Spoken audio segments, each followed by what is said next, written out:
Spark.N.Stride. Spark.N.Stride. Heavy duty. It's much. Welcome to Spark.N.Stride, where conversations are sparked and put in motion, right? That's the whole concept behind this. Man, we go back to, we were just talking about it, like night school. So I want to say like 95, 94. 94. 94. Yeah. You and I both grew up in Brooklyn. We're both military veterans. And every time we see each other, It's like it's just like, I just saw you yesterday. exactly. So, man, where do I even go with this, brother? Like, Well, where do we go with this, V? well, let's start it from the beginning, right? Like, Yeah. we were just having this conversation about how we met, right? So we just had our friend Chris, Ray, introduced us, right? Yeah. And then you lived in that I think it was a halfway house. Or what was that place? Oh, yeah. Okay, yes. All right. So, so at the time I was living on North 9th and Berry Correct. in Williamsburg, Brooklyn. And the place was called Independence Inn. And what that was basically a shelter for young guys. So you had to be between the age of 16 and 21. And it was ultimately a walk-up building that they had converted into halfway house, shelter, or so forth. I want to say it only housed roughly, I think like 16. Yeah, it wasn't a lot. 16 people, right? It wasn't a lot. But the thing with living at Independence Inn, it was scheduled, like the program, the way it was developed was you were supposed to live there for a year. And after a year, you would like move on or whatever. But they could extend you, like if you're doing well there, if you were thriving, they would extend you. I ended up getting extended like 3 times. So I ended up living there for like 3 years, which was really, really, really wild. And then they had like all these different things where like you were on a certain kind of like curfew Path. Initially when you first got there, and then you would work your way up.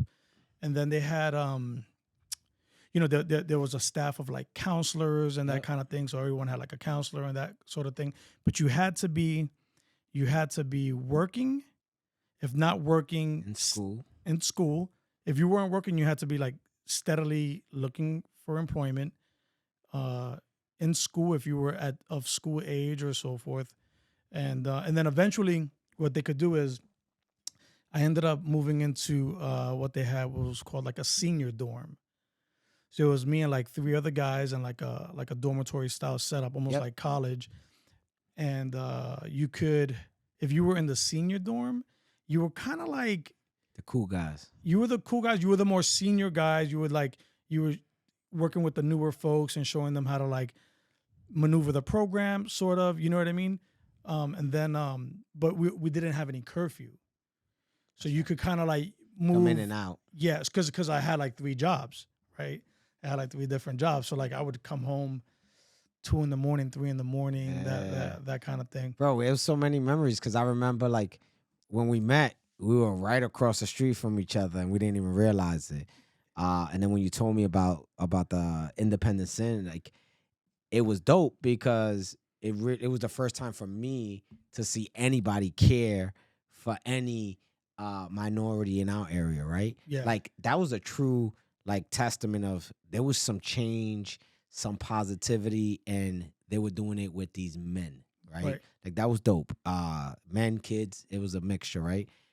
So that's like that always called me, but it was a good I guess meeting you through that, it was a good eye opener, right? Like I guess that was my hood aha moment of like there is good people out here and there is people that care about our growth and development. Because I remember like your counselor used to like ride you if you weren't doing right in school, Mm-hmm. or if she saw you slipping here or there. I remember you used to be upset about it, whatever the case may be, or I gotta go in early because whatever, blasey. Like that was dope. But our relationship, 2023 from 94. So do the math on that. I don't got enough fingers on my hands to do the No, math. my public math is horrible. But, So it's been a long time, but it's dope. And like, you know, and we've been, I wouldn't even say we've been friends. We've been family. You know, for sure. you know my you know my past. You know my family.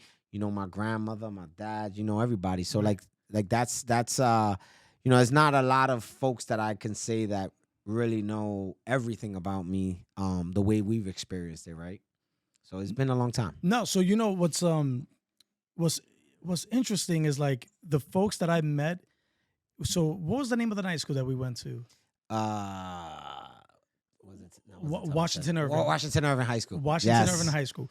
Okay, so for those who are listening who did not grow up in New York City during the the mid 90s, pretty much if you were failing out of school, if you were just for whatever reason you didn't have all of the grades needed to fall in line with your graduation date, you could either go to summer school or night school. Some people had to do both. So I picked Washington Irving because I was told that at one point it was an all-girls school. I believe so, if I'm not mistaken. I believe it was an all-girls school at one I didn't time. have a choice, bro. Yeah. So whether it was all boys or girls, I was screwed either way. So I remember showing up for the first day, super long line to get into the building. I think you get a kick out of this, V. So I was there for like a science and an English class, right? So I show up early. I'm in the English class. I have a seat. There's hundreds of people in this building, right? And there's maybe only 30 seats in this classroom. If that's being generous, there's probably 20 seats. Yeah, you're right. And the entire room is filled. I mean, there are people like standing up, right? Yep. But I have a seat. So I'm good. Like I have a seat. To the right of me is Ray. Ray has a seat. Ray, if you're listening. So Ray has a seat. There's a girl sitting like in front of Ray. And we're just like, the teacher says, hey, if you need there's another English class on the 3rd floor, room, whatever, 315 or so. You got to remember, Vinny, we both have seats. Yep. There's no need for us to go anywhere. We're grounded. We're good. But this girl gets up, and me and Ray look at each other, and I'm like, we both got up at the same time. We're like, wherever she's going, like that's where we're gonna go. Like, so we go like, like two dogs chasing a squirrel. So now we're like following behind her, and literally in that walk or so, that's when he met Gloria, like, or maybe he met her earlier that day. But to this day, that's his wife. They're married. And then like through Ray, I met Chris, and through Chris, I met you. And then you and I guess, I think what was cool was that we didn't realize how close we lived. We literally lived catty corner. Like you were across the street from Independence Inn. Yep. And then our relationship just blossomed up, right? Because was that springtime that we did that? Yeah. That was actually, because we went to the Puerto Rican Day Parade. We did the Puerto Rican Day Parade. Bro, we were savages. Like at that, like before savage was even like a popular word. That I remember even you used to work at oh my goodness, what's the name of it? The Palladium. Mm-hmm. We used to go in the Palladium late at night. Yep. Bring our own bottles in. Yep. And we were definitely not of age. No, for sure. No, not at all. Like we had no business being in there at that. I mean, we weren't even like 18 years old. Oh, bro. We were like 15, 16. Ish. In that weird. And I'm going more towards the 15. Yeah. Definitely not the 16. What was the red car you had? The convertible car. Oh, we had the car that kept on giving. The Volkswagen Cabrera convertible. It had the speakers, the rims, the Antera rims. You had Antera rims. It was red with a white top, right? Yeah, it was that was the little car. That car. Like, real talk, I've done sold that car. That car came back to me because the person I sold it to got locked up. Then I resold that car. That car came back to me because that person, something else happened. For and they real? never got to change the title. I finally like sold it 3 times, literally 3 times. That Yo. car was worth everything in gold. Like Man. literally that car. But that car we had some good memories in that car, Straight. to say the least. I remember it was like the day of my graduation. The day of my graduation, I didn't have a way to get there for some whatever reason, and you were like, "Hey, just take the car," and I rolled up to the graduation in the red In the Volkswagen. in the Volkswagen. And that was a dope car. It was a dope car. I had a the top was down and everything. That was a dope car. But bro, it's and I said, when we always talk, it's like that's just who I've always been. Like I've always when I admire somebody or become friends with somebody, like I give the shirt off my back, and that's not even a question. Like that, when you said I didn't even remember that until we started really like jiving about it. And but that's what makes us who we are, right? Like those little things that we've done for each other without even a second thought, right? Like that's the definition of true friendships. Yeah, for sure. Like instinctive, right? Like just it's not even anything to like kind of like really think about or like process. It's just an instinctive feeling. You know what I mean? Exactly. It's I mean, for me, it's always I'm still like that to today. Like I'm a giver. Like that's just who I am. I love to see people flourish. To me, it's not about me. It's always about who's around me, right? Like, and it's a true testament because it's been like that since I've been a kid. Like, I didn't have nothing. We didn't have nothing. And if we don't have something, let's go get something together. Yeah, right? for sure. And that's how it should be. What man, dude, like we could reminisce. There's just so much. There's just so much history, right? Like we have we were young guys with nothing. We didn't have anything, right? Like you lived in a rent controlled. Bro, when I first got to Berry Street, that was my first bedroom, like on my own.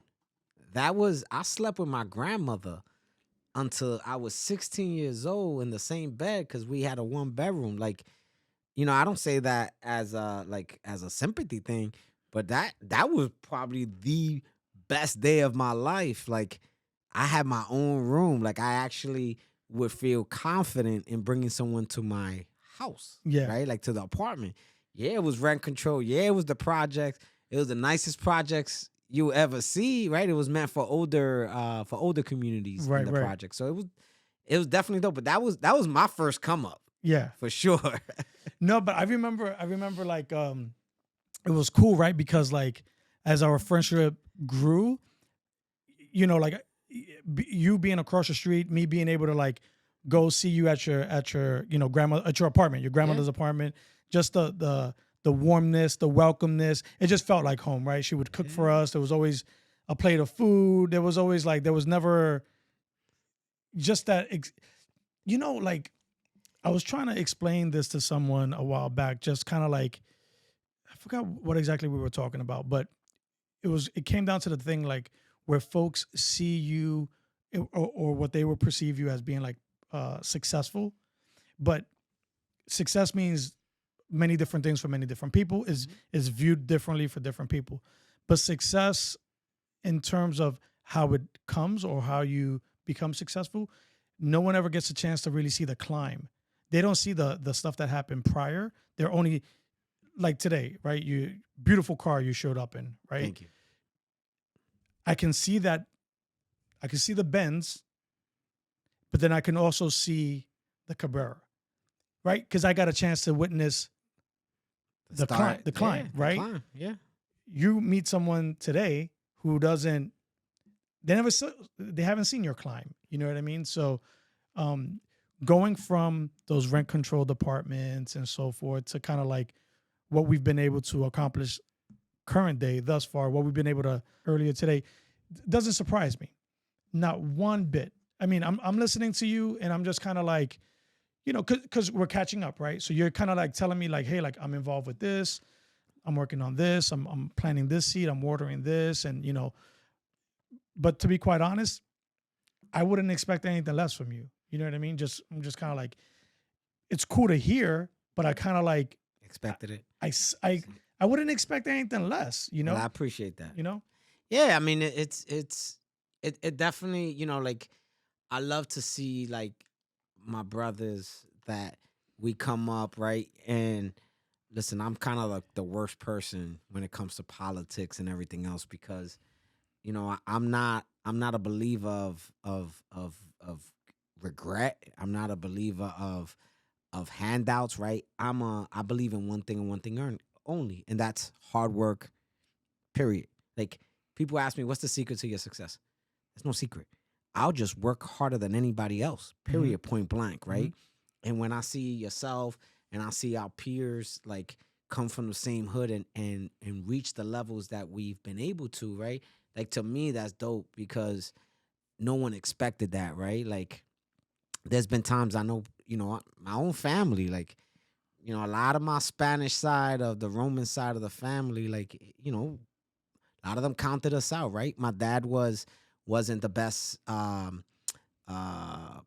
guess, person, right? Like, my dad was a heroin addict. He did his things, right? Like, we had a lot of issues in our family personally, right? But it never defined who I was or what I wanted to be, right? But, ignorance is out there, right? And my own family kind of turned their backs on us and I don't mean my immediate family. I'm just kind of surroundings. And, you look up, 30, 40 years later, right? And I look back and I say, well, you guys didn't think of that. You didn't think you were going to see me where I'm at now, right? And I use that real hard as a badge of honor, right? It's not like I throw it in your face, but to me, it's like when you counted me out without even having a cause, I'm here and I'm present. And I make sure that everybody knows I'm present. And for me is being present isn't glitz, glamours, cash, cars. That don't mean jack to me. Being present is elevating the folks that are around you. Because if you can truly find, if we can find, right, like that uplifting for us, and then that's contagious, then think about how much more of us could be out there. Does that make sense? Yeah, for sure, Like, 100%. and that's like that's my come up. Like that's my drive. And it's because of the beginning. We didn't have nothing. We didn't come from nothing, right? I tell you what, I never left them without a meal. My grandmother's cooking was, we ate the same thing, chicken, rice, and beans, or pork chop, rice, and beans. There was some rice and beans in the mix, but we ate good. We were taken care of. She had good values, right? We learned from that. She wasn't, I wouldn't say my role model, but she's someone that I absolutely looked up to. And we can look back at all those trials and tribulations and look at the present, the climb, and it's not even over. It's not over. We haven't even made it to the top of the peak yet. Not yet. So it's definitely cool. No, we definitely got more. I think what's cool about it is that we're kind of at an age where we have all of this life experience, to include military service, right? Both of us as veterans. And now we're able to pretty much take that level of skill set and implement it into whatever it is we're trying to do next. You know what I mean? I think there's a lot to be said for the stuff that you learn in the service. Oh, that is true. Like, listen, I'm a big believer. Like, I think everybody should join the military for at least 4 years. That's my personal opinion, right? The military didn't make me. It didn't define me. It just made me better, right? It just gave me more tools for my tool bag to make me that much more lethal, right? I absolutely accredit my life today to the military, specifically, my time as a recruiter. I was an infantry guy by trade. I did all the, Iraq, Afghanistan. That was cool. But the life lessons, like, it was like on recruiting duty because it was worse than war sometimes, it felt like, right? Like your career was on the line for a 16-year-old kid, right? Like, Mhm. you were in Yeah. these streets, right? Yeah. Like, I was a recruiter too. yeah, I know. That's what I'm Yeah. saying. Like, you were in these streets, Mhm. and and I people say I literally left recruiting duty and volunteered to go right back to Iraq because I refused to stay on recruiting duty. That's how, Mhm. and I was by far probably the top recruiter that New York City had. Um, but everything that I do today, I use every bit of that selling skills, people skills, and the discipline that I needed, through the Marine Corps to make it today. Like, I couldn't survive without having those skills. Right. Grunt or no, like as an infantry guy, you're a master of what is it? Master of none or whatever the Yeah. hell, whatever the saying is. I'm not a master of anything. Now put Jack, me in the jack, streets, jack jack of all trades, master of none. There Yeah, you go. for sure. Thank you. And now it's like, bro, I mastered that sales pitch. Mm-hmm. The whiff 'em. I got it. Being a military recruiter is probably one of the hardest jobs. And listen, and I know people watching, they're gonna be like, "Get out of here," or whatever. People they'll light you up in the comments. They're like, "Oh, you're part of the military industrial complex," whatever. I don't give a shit. Like, say what you want. So, but what I'm getting at in terms of it being a hard job, because you are selling something to someone that it's not a physical object. It's not a tangible object. It's not like I'm trying to sell you this bottle of water. I'm selling you this lifestyle, right? It's one of the hardest things ever to do, right? And then what's interesting about it is that one of the things that I would tell folks when I was a recruiter, like younger folks, because I made it to the point where I was recruiting like physicians for the Air Force, right? So a lot of times, when you're talking to like an 18-year-old or a 22-year-old person, guy, girl, it's clearly different than when you're talking to like someone who's graduated medical school or so forth, right? For those folks, for the most part, hey, listen, these are all the things that you can accomplish and do. I'm the middle guy. I'm the middleman. I'm the agent. So you just need to fill out these papers. I'm gonna send you down for a medical physical. Don't mess up. Like, but for a young person, right? You're talking to them or you're selling them on something that you cannot give them. It's not like a product. Nah, it's faith, bro. Like, it's faith. You're selling, bro. There's times that I was nasty. First of all, like, I walked up to this one kid one day on Main Street Flushing. I came out. I was starving. I wanted to go to get a hot dog. And this kid was buying a hot dog. And I said, yo, I'm buying you lunch. You coming into my office. I'm giving you a presentation. You joining the Marine Corps. The kid laughed at me. I said, I'm not playing. I'm serious. I'm buying you lunch. My man said, all right, I got 10 minutes. Took him into the office. And I sold him faith, right? Like, I believed it. I believe it. I didn't just believe in it. I'm living it, right? Like, so for me, it was like, you're an example. I'm an example, right? So I'm like, listen, I come from your streets. You want travel and adventure. You want an education. You want the opportunity. What do you want, right? You give them those benefit tags and you talk about what the top 3, right? And I put that kid in boots. That was on a Thursday. I had him in MEPS on Friday. He was shipped to boot camp Saturday morning. It was the last day of the month, and by the time the kid realized what he did, he was in Parris Island, South Carolina. Like, literally from Thursday evening, I'm chasing documents, getting paperwork, going to his house, telling his family, like, yep, my man bought a hot dog and a new career. And he's going to boot camp. Oh, by the way, tomorrow. Like, oh shit. Like, it was dope. But it was those high points that you remember. But boy, there was so many low points. Yeah. It's a grind. One of my so few things, right? So I'm gonna tell you how I got into recruiting. So I'm in Italy, right? So I went from Korea to Italy. Italy, I did 2 years, right? I was stationed at Aviano Air Force Air Base in Italy.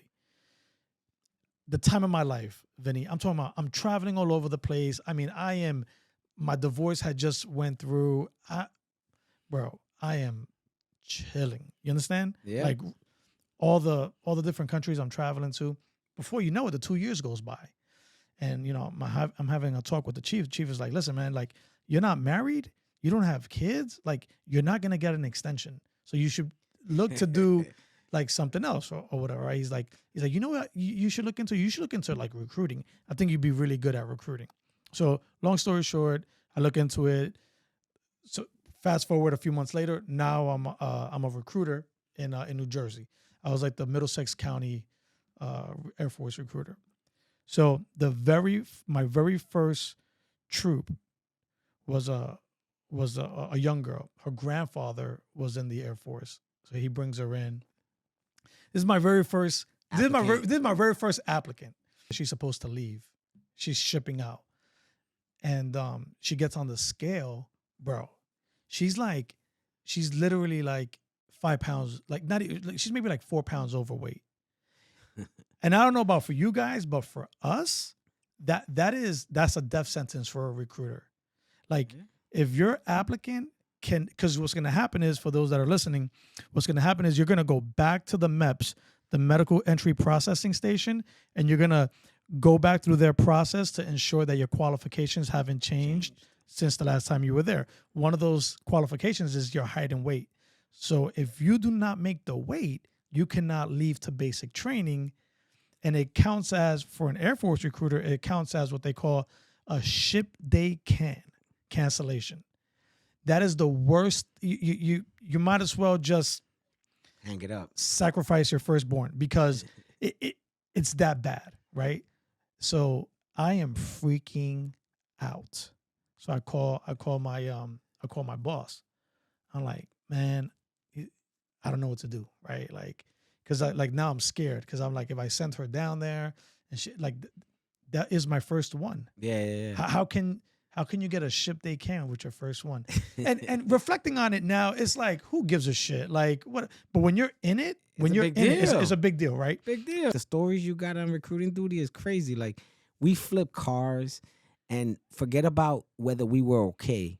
My man, Stasson Fagan, or Gunny Fagan at the time, Gunny Fagan goes, yo, he sticks his hand out the window and says, here's the paperwork, take him to MEPS, like the applicant. So they just flipped the car. The kid was okay. I took the kid, forget about my boy Fagan. He's in the car still. Wait. Hold on a second. Please, hang on.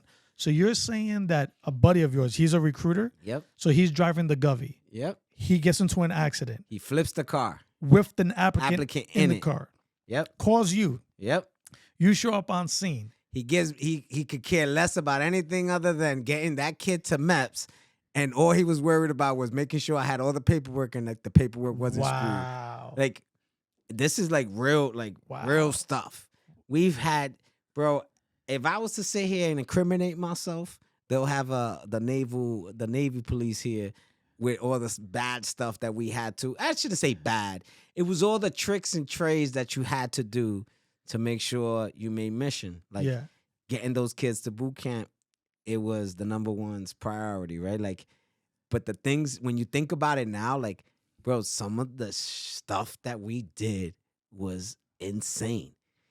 And I would do it again in a heartbeat. Yeah, 100%. And I'm one of the good ones. Like, my stuff was, it was gray, but it was still gray. Yeah. Like, my partners was red in every aspect. Like, don't cross, don't do that. Like, oh yeah. In Air Force recruiting school, they would tell us not to be the black M&M. Oh yeah, we were definitely the black M. We were definitely in the Marine Corps. Definitely, they're like, you could M&M. be all the other colors, just don't be the black M&M. Like, you want to live on the dark side, like, you know what I mean? We lived like, we had no choice. It's the Marine Corps. Like, it's different, bro. Like, you guys were good because everybody wanted to join the Air Force. You guys turned people away. I used to sit down Saturday mornings when my Air Force recruiter counterpart would not show up to work, and I wait right there in the chair, and his applicants would come in. And I'll ask him, what did they score on the ASVAB? He'll be like, 50 and above is an alpha, or 49 and below is a bravo, right? So that's significant. So I would be like, hey, you're a bravo? Hey, he ain't going to take you, man. Let me call him, and he's going to say the come talk to me. And my man would. Yeah. Like legit. Because he had so many apples. We had to fight for every single one we had. And, you know, he was good though too. He was a Mets for a long time. I think he retired as a recruiter. But good times. I wouldn't change that for the world, but I would never go back. Yeah, ever. no, I think it's once you've done it, you're good. Like you know, you don't want to. Been there, done that. Been Got there, the T-shirt. been there. Got the T-shirt, got the sombrero and the whistle. Oh yeah. All good. What Vinny, I never asked you this. Like, what made you want to join the Marines? So why I joined the Marine Corps? So I was in LaGuardia Community College, first year. What year? That was 96. Okay. 96. And I decided that I was kind of roaming the halls, and it felt the same. Mm-hmm. Like the same that I was at Van Arsdale High School. Mhm. It felt the same crowd was there, just a different building. Mm-hmm. I met this dude from the Bronx, and we went to his house, and he had a letter, and it said it was for the Marine Corps, and the recruiter's name was Sergeant Roman. And I asked him, I was like, "Yo, I said that's weird. You're gonna go see this dude?" And he was like, "Nah." I said, "Yeah, that's my last name." And he was like, "Word? You going?" I said, sure. I never done it. I never had a military person in my whole life. Mm-hmm. Mm-hmm. Like I didn't know anything about it. So I went to school the next day, went back to the Bronx, and I went to Fordham. Mm-hmm. Walked in, asked for Sergeant Roman, and just said, tell me about it. And I said I want to do something different, but I want to leave now.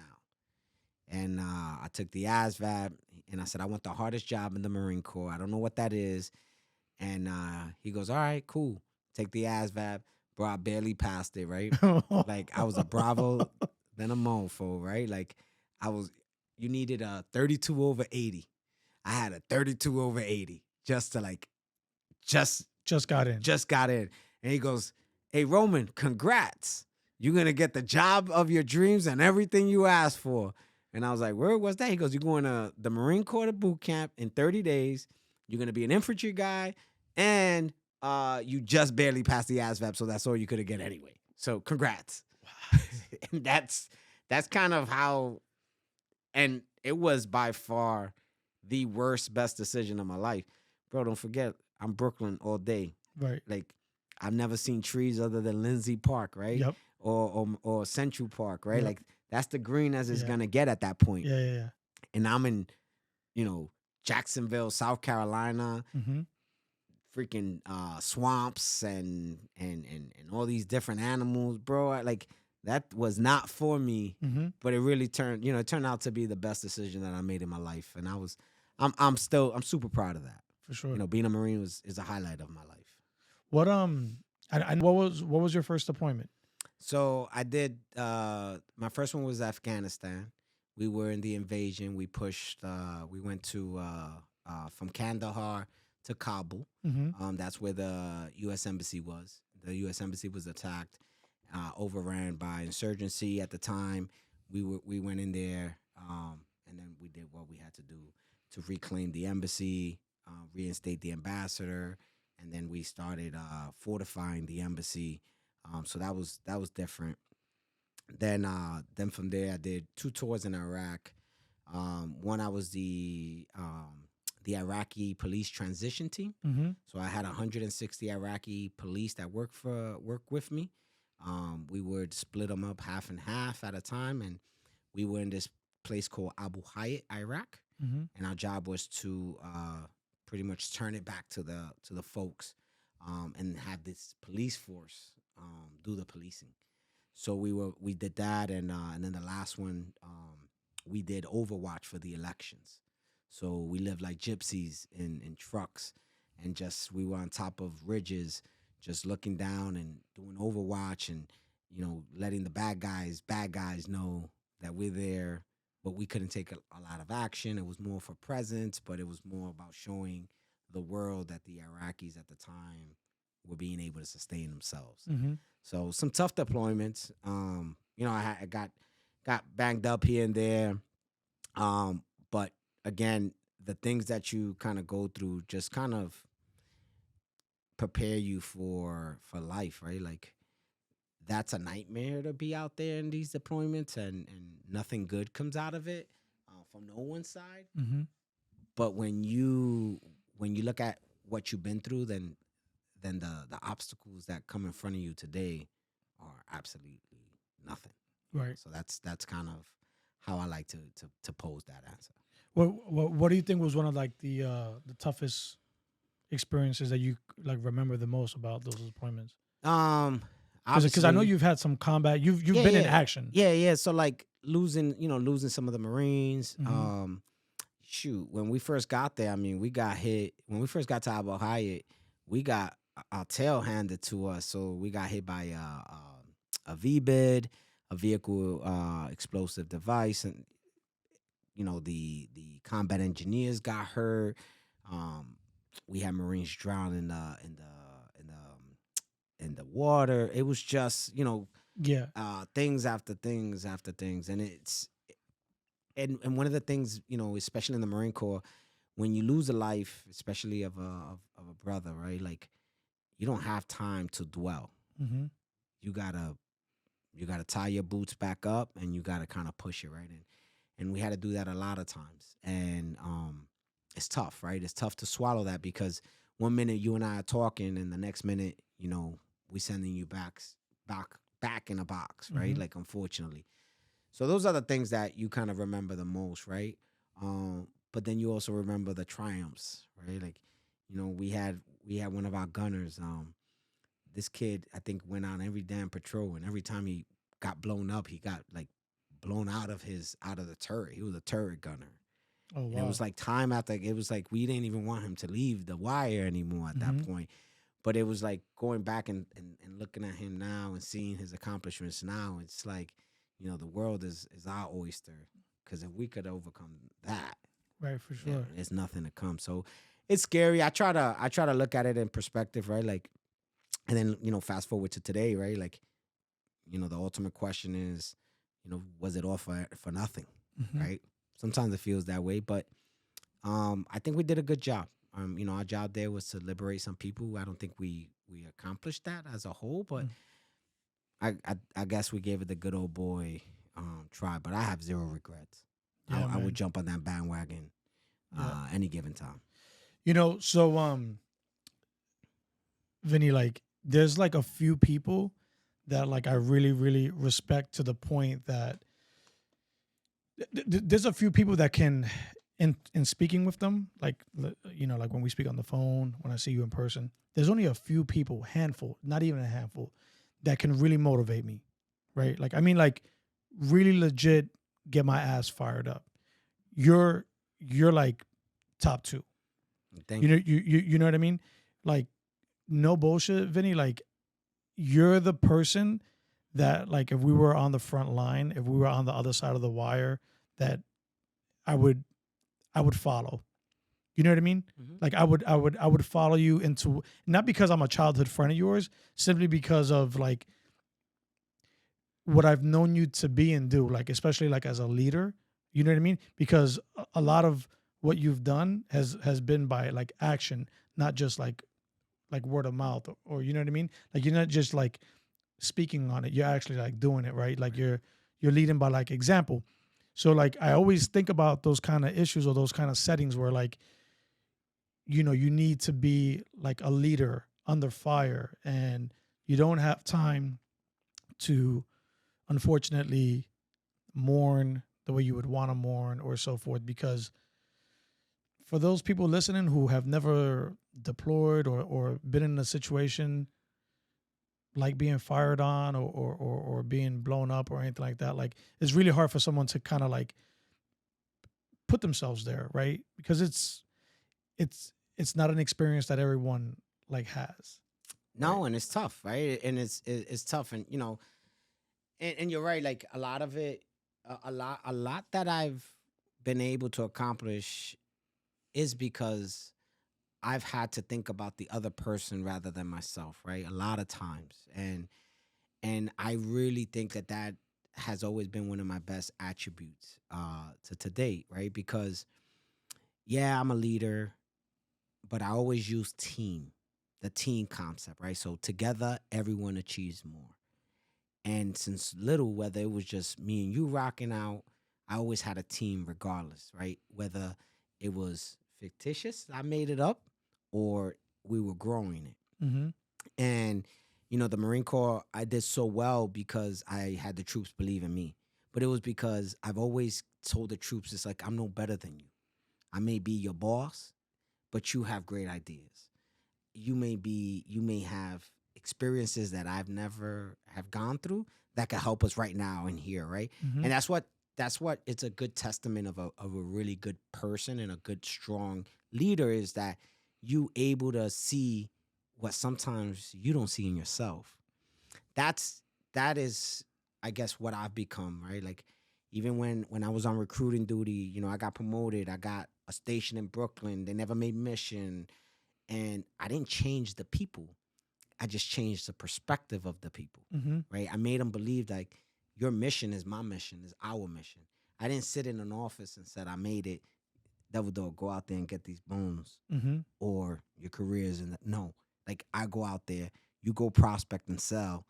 I'll go chase documents down. Mm-hmm. I go do this, and we do this together. Mm-hmm.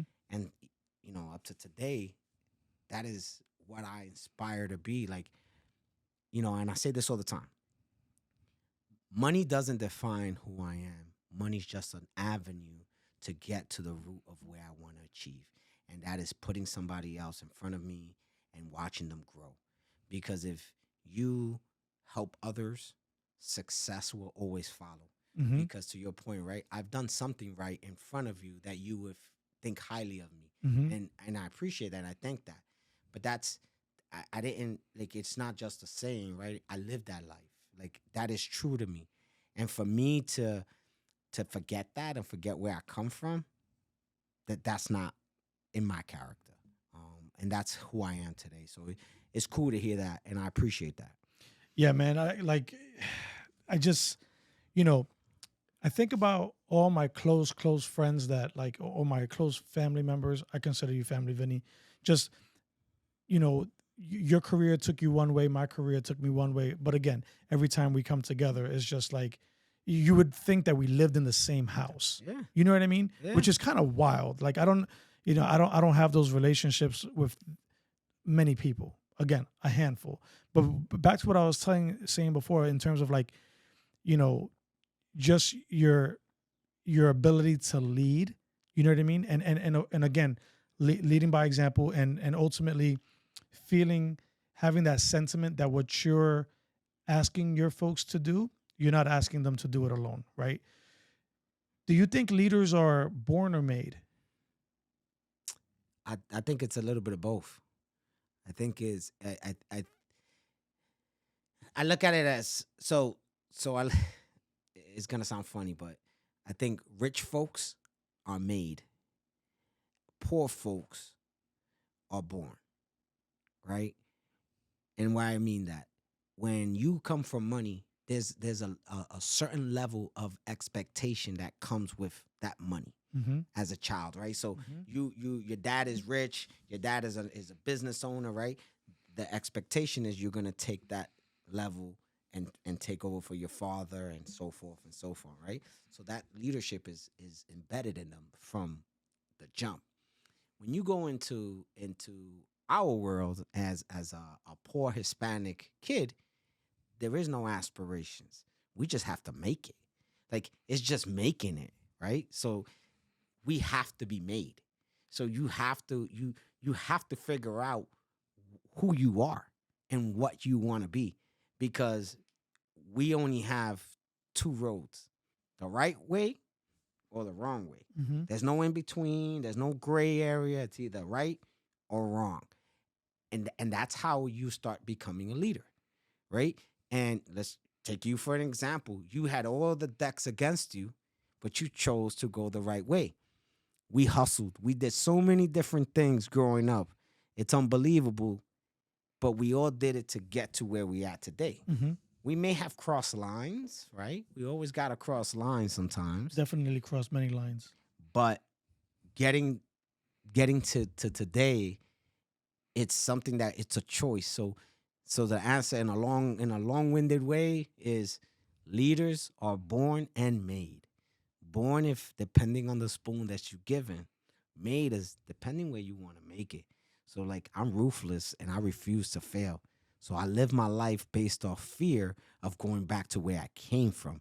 I'm proud of where I'm from, but I never want to go back. And I don't mean back to the neighborhood, but I mean I don't ever want to be back into that environment, right? That need. I want to be the one that makes. I don't need anything from anybody. I make things happen. Does that make sense? Totally. So that's kind of the long-winded Vinny version of born and made. If my wife was here, she'll say I talk too much. I think if my wife was here, she would say the same thing. She's like, you're gonna start a podcast. She's like, you never let anybody talk. I'm like, that's not true. You just, now you're critiquing me, but But it's all good, man. But that's the and again, like everybody got the same. I don't believe in people like not having the same kind of chances. I don't believe like somebody in the suburb has a better chance than me. I believe that I decide what chance I want to take, right? Like I just have to work a little bit harder than the people from the suburb, right? They know better than me. They know worse than me. We just have a little bit more obstacles in front of us, and we have to make a tough decision from young whether what path we want to take. It's the biggest difference. 100%, man. I find myself a lot lately, like just reflecting. For some reason, like the past few months, I've been doing like a lot of reflecting. I've been trying to like learn how to meditate. So a buddy of mine, he's Buddhist. He gave me this book. I've been reading it, and it's just talks about like and I'm gonna like mess this up, but talks about how everything that happens in life is there were things that happened prior to like for the build up. So there were things that have happened prior to us meeting. This instance that we are, this space that we're occupying, this present, there was something that built up to us doing this right this minute, right? Right. So, and you just explained to me that like that's in all parts of your life, right? Almost similar to like a wave hitting like a seashore. You know what I mean? After a while, like it builds up. It builds up and so forth. So what I'm getting at with that is that I've just been doing like a lot of reflecting, and I start, just really thinking about just all the different times it could have gone wrong, and it was like supposed to go wrong, and it didn't. For whatever reason, it just didn't go wrong, right? And there were just many instances where I don't know, and I don't want to make this like a sob story kind of a thing, but in terms of like my reflection, like for instance, completing 24 years in the Air Force, right? That's been on my mind a lot lately, because it's you kind of like know that it's coming because you're gradually building up to it, almost like watching a movie. Like the movie's gonna end, but you're so into the movie that you like then you come to the end of it. You're like, oh, it's your whole a young adult life right. you institutionalize. Right. Like you should feel that way. Yeah. So just just reflecting on that, right? Reflecting on, growing up in New York City, growing up in Brooklyn in the mid 90s, coming from very humble and tough beginnings, right? Like my daughter, we take her out to eat or so forth. And, like Vinny, like, for current day, for a family of 3 to go eat, it's over $50. It's probably over $100. Yeah. Right? Now, granted, inflation, Yeah.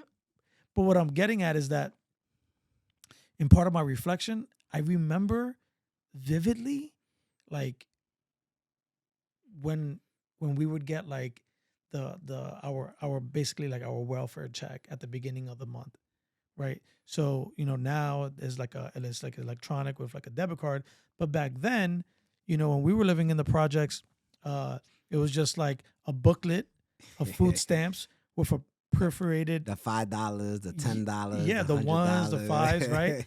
Yeah. And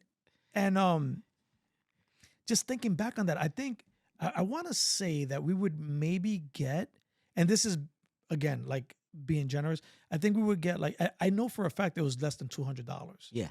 It was Right. less than $200 in food stamps, and then you would get like a little bit of cash. Subsidized for the cash, yeah.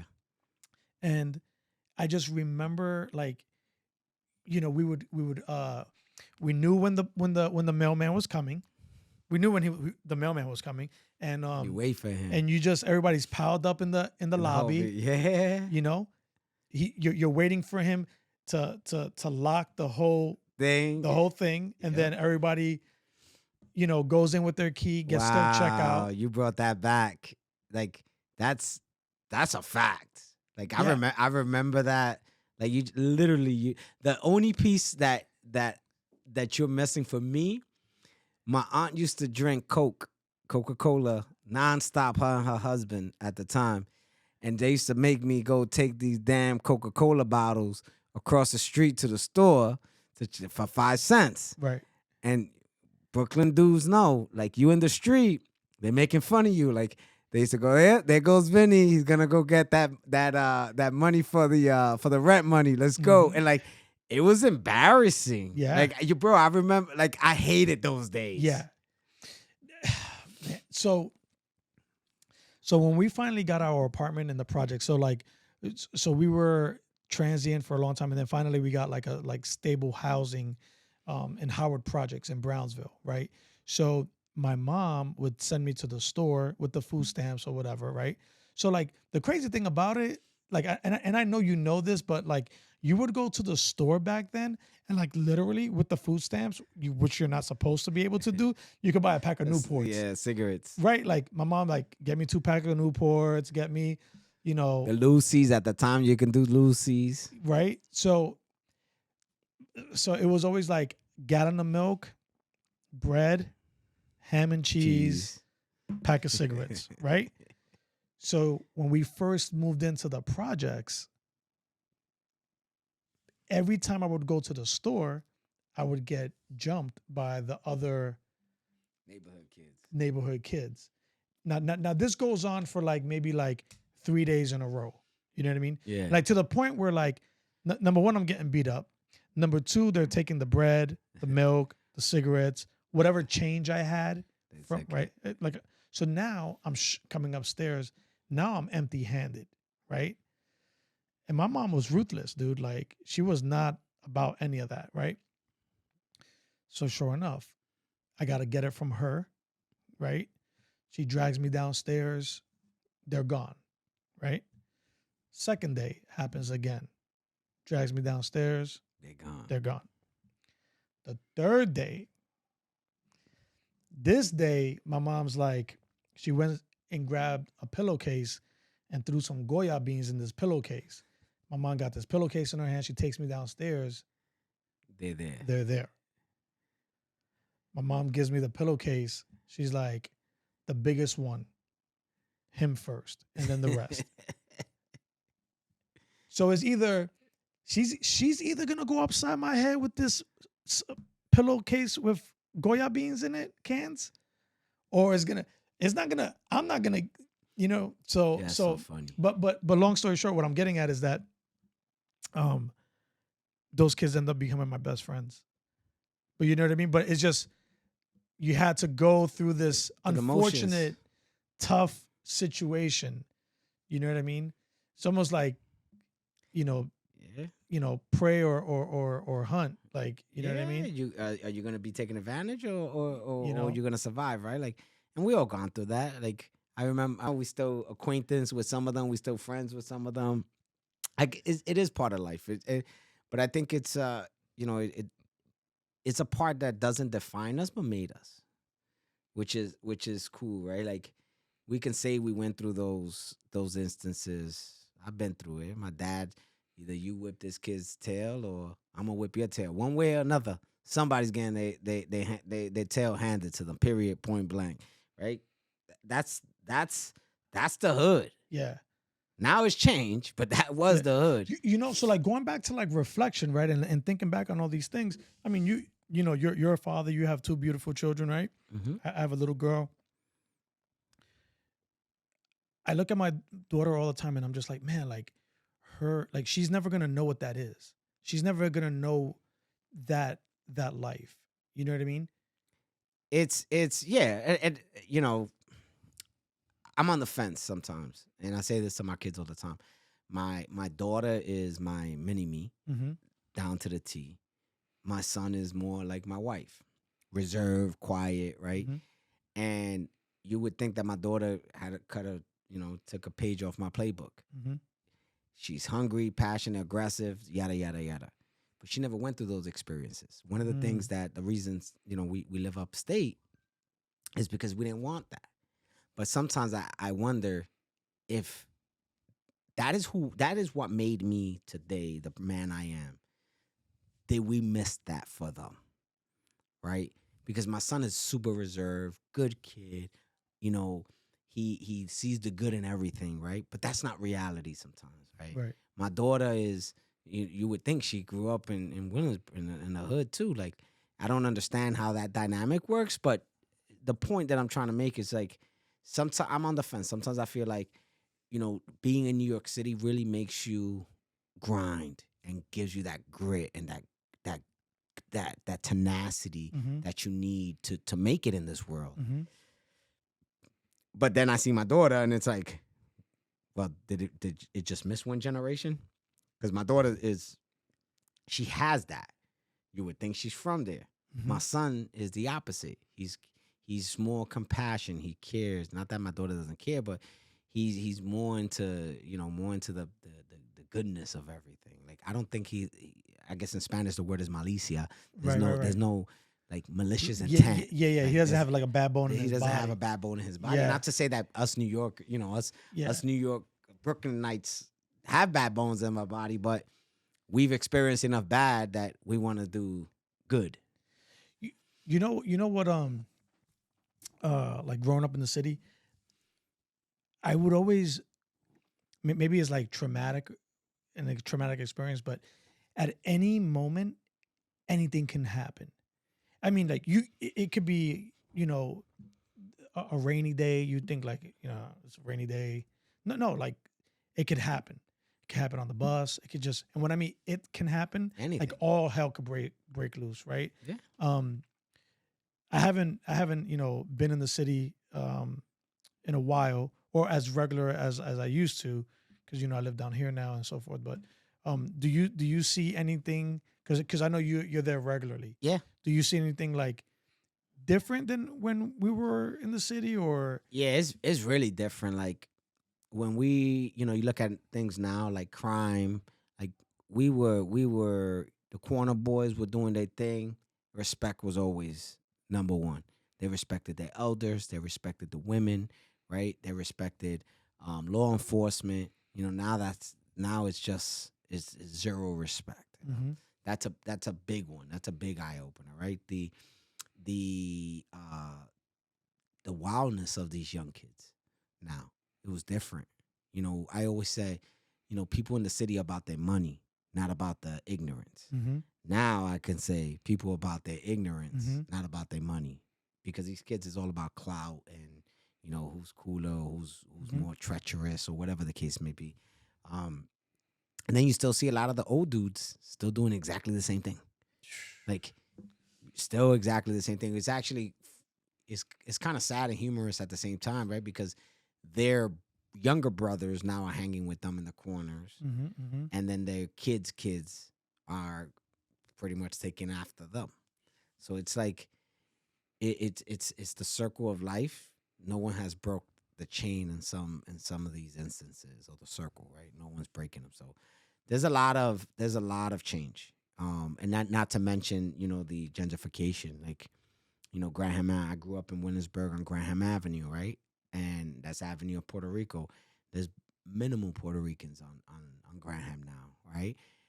But then I also, people protest and act, but we have to call a realization for what it is, right? What have we done as Latinos for our community, right?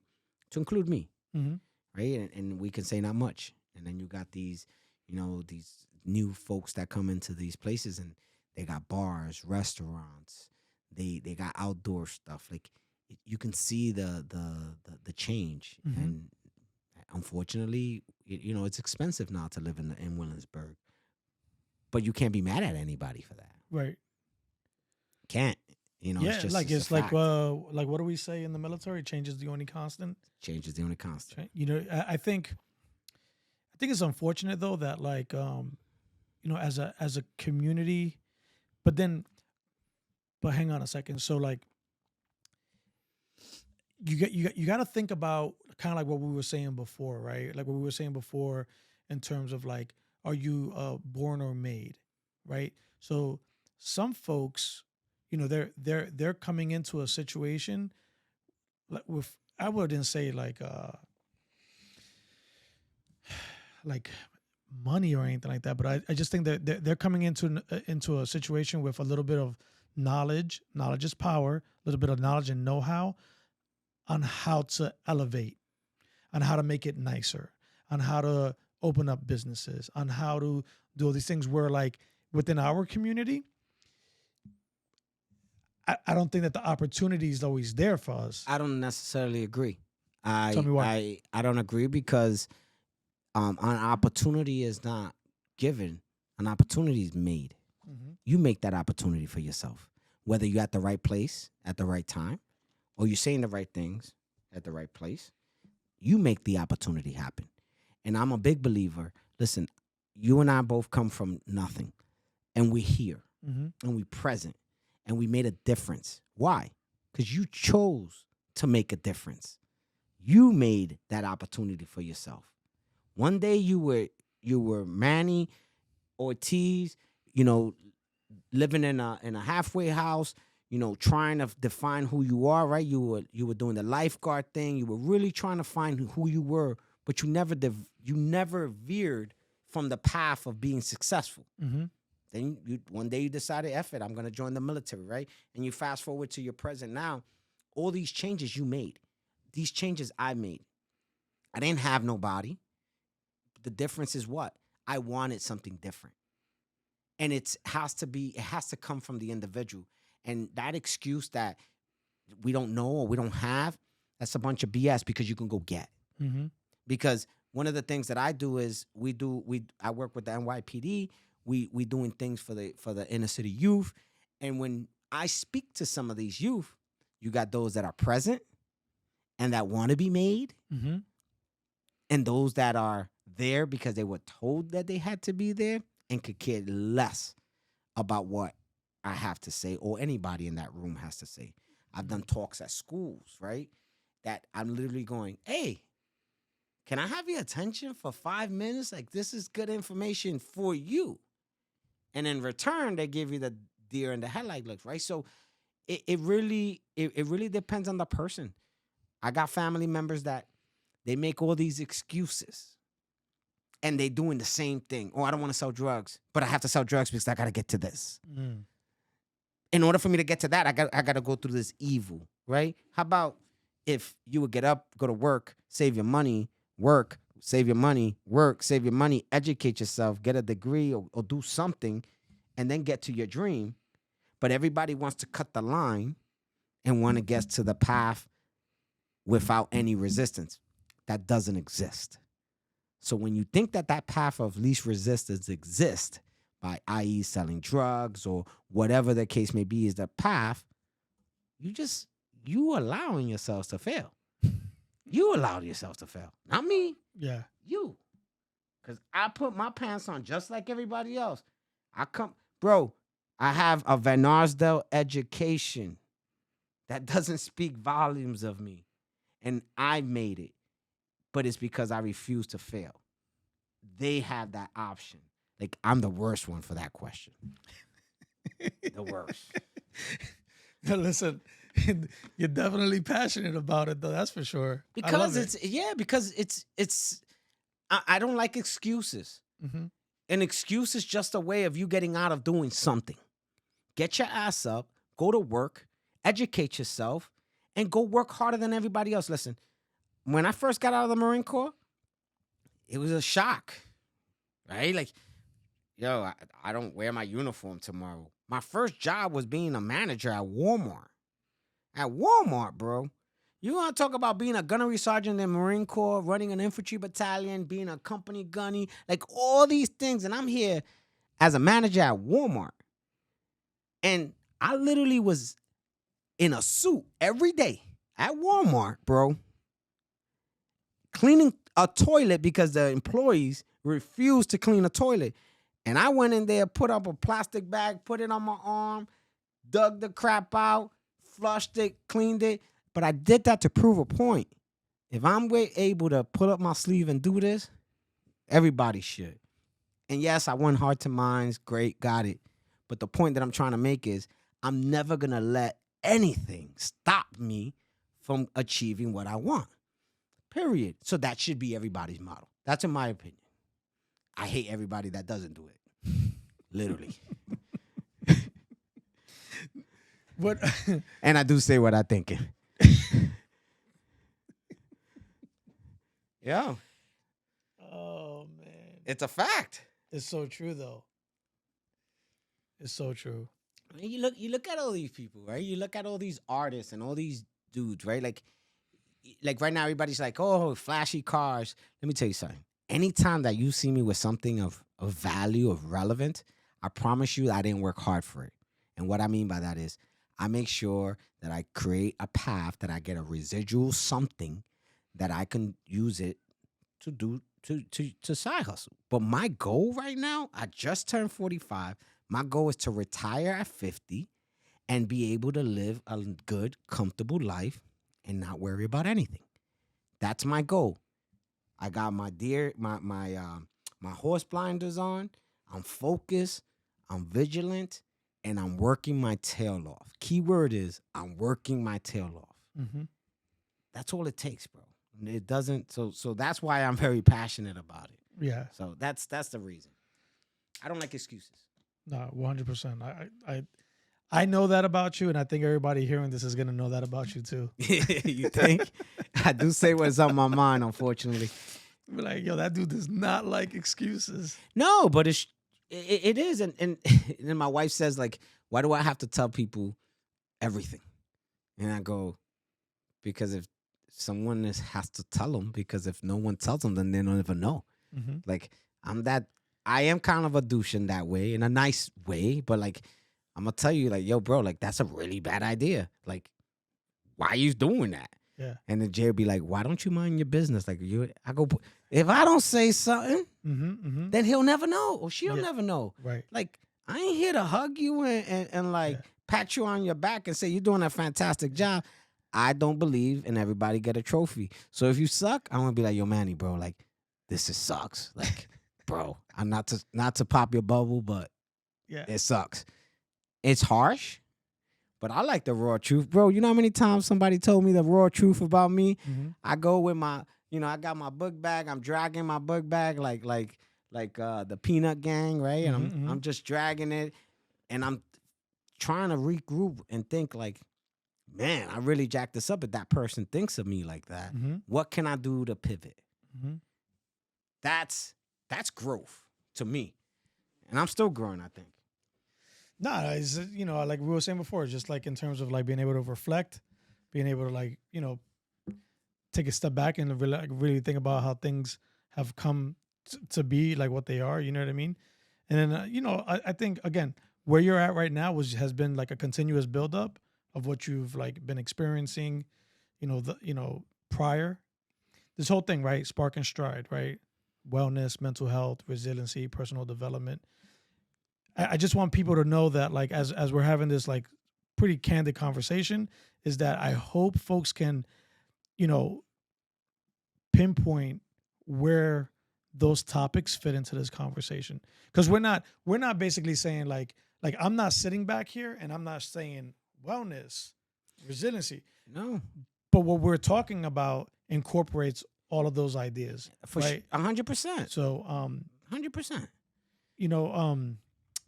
Man. Like, I tell people, a lot of people don't know, I have really bad PTSD. I deal with my demons differently, right? But that's okay. Mm-hmm. That's part of that mental health. Like, the thing is, we talk about mental health and everybody talks about everything, right?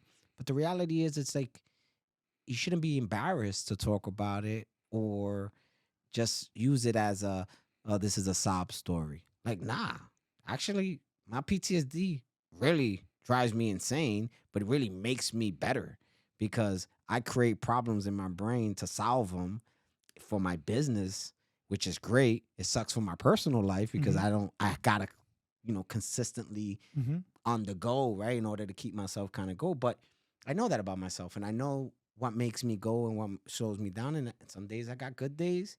Some days I feel like the walls are closing in on me. But then I have to kind of regroup, right, and rethink. So I do think, you know, if the listeners get anything out of this, is number one is everybody has some kind of mental anything, right? Especially nowadays, it's being able to understand yourself, being able to accept help, number one, Mm-hmm. and two, being able to just talk about it and just let it, kind of let it be. And the other thing is, like, it doesn't matter where you come from, how much money you have, who you are, what background, who you sleep with, who you want to, what color your skin you are. We all humans and we all want to achieve something, right? Everybody wakes up in the day to say they want to achieve something good. So this platform, it really does give you that. It take out everything we talked about. We're a bunch of two kids from the hood that didn't have two pennies to rub together, and you look at us and the achievements that we made through the military, through life and present. That's real. No, one. Like I couldn't agree with you more. You know what I mean? So tell me more about your Roman Empire, your company, and your stuff that you're doing with Amazon, So because you've scaled that pretty. yeah, so I've been killing. So Amazon it came out in 2018. They came out with this delivery service partner. Um, Pretty much it's a third party for Amazon. And I built this company in 2019. I started with my wife. I've been with my wife 26 years, and that's my ride or die, and that's my business partner. I have to say that because she's helped me. Like, this is not a Vinny thing. This Mm-hmm, is a Roman thing, mm-hmm. really. Um, That's why you call it the Roman Empire. exactly. I love So, that name, by the way. bro, everybody gave it to us because every time people see us, we always together. Me, my wife, and my two kids. Like, we always together. So everybody be like, "Oh, the Empire, the Roman Empire." So it was like, it was a kind of a no brainer. Mm-hmm. So we started with 5 trucks, and we've elevated this as far as 100 trucks on the road, vans. So those blue vans you see. Wow. I had the ability of picking the city, and I wanted to give. That's the reason is I wanted to give back to my community. Mm-hmm. So I wanted those ties. So now I employ roughly about 120, 30 people, Mm-hmm. 120 to 30 people. We work 7 days a week, 361 days a year, and we're one of the top tier companies in the country, top 10% for sure, and we've given the ability for my managers. I call them my bebes kids. I took a bunch of folks from my community that didn't believe in themselves, and Jay and I made them believe in themselves. And we got kids that, I shouldn't say kids, but men and women that didn't even finish an education. They're running a multi-million-dollar company. These guys that never been given a chance are out there leading other men and women and inspiring them to be better. Mm. And the success of that company isn't because of Jay and I, but it's because of the atmosphere. I keep the team model, but this one I tweaked it, and I put it's not only about being a team, but it's about being a real family. Mm-hmm. And we really believe in that. Like, I go down for any one of them. And to be honest with you, I got a lot of people that would go to bat for me at any given Sunday because they know I care, right? We've done that. We got an Amazon. We do Amazon stores. Right now we've been doing the planting stage, and now we're in the watering stage. And what I do is I've been investing in a lot of young entrepreneurs and helping them develop their business. and then kind of watching them succeed. What better gifts, right? So it caveats to your question. You said, some of them don't have it. They got it. I'm one of them that's giving it to them. It's just a matter if you want to go out and go get it. So it doesn't matter the who, the what. My right-hand person, besides my wife, is a Lebanese guy that's only been in this country for 4 years. Wow. And Mo is not only a friend, but he started as an employee. He's my partner, and he's like my brother. Why? Because he's seen the opportunity, but it wasn't like it just was present. He made it. He was just hungry. And my wife didn't like him from day one, because he told my wife in the interview, like, I'm actually educated in my country. I'm just here doing Uber Eats because I have no choice, because I've only been here. I have no papers. I just, I don't got my citizenship, so on and so forth. And my wife was like, "You really gonna hire him?" I said, "Hell yeah, I'm gonna hire him. He breathing right now. Hell yeah." This is like when we first started. Like hell yeah. I need everybody that got a pulse, right? And you fast forward 4 years. He runs a multi-million-dollar company.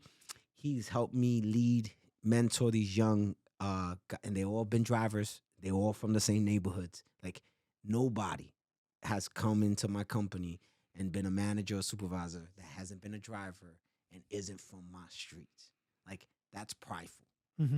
And wow. And now he owns his own business. He's starting another business on his own, and he's living the American dream. And Jay and I can look back and we can say, like, we attribute to that, and we attribute to the success of everybody else. That's my like, you want to talk about success? That's my success. That's what gets me up in the morning and gets me hype and ready to go and make some stuff happen.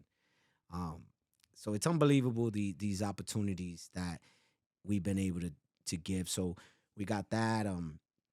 We do a risk assessment company that I partnered up with a couple of friends of mine, another Air Force buddy of mine. He's living his best life, his best dream, and it's all out of candid conversations like this. And bro, the power of people is it's incredible. It's incredible, right? It's incredible. And I think that in the next couple of years, I think the next 5 years, I'm gonna, the goal is Mo is gonna be in charge of everything. I'll be in charge of nothing. We hand this stuff down to the teams. They run these companies. Jay and I kind of ride off into the sunset, and we could look back and say we did a lot of this for our folks in our communities, and we don't stop. I'm still doing the Toys for Tots thing. That's a big thing too. That's a huge operation. Yeah, man. I cover 1.4 million square miles. So from Poughkeepsie to the border of Canada. Wow. Last year, we did 326,000 kids got a Christmas because of us. We did, it took us 36 days, $5.2 million in gift and kinds. And we distribute all that through 14 counties, not including New York City. New York City, we helped them out.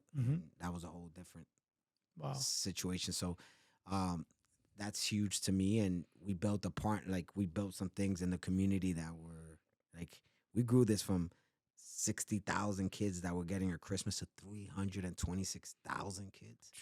Like, we were doing 100K. Now we're doing 5.2 million.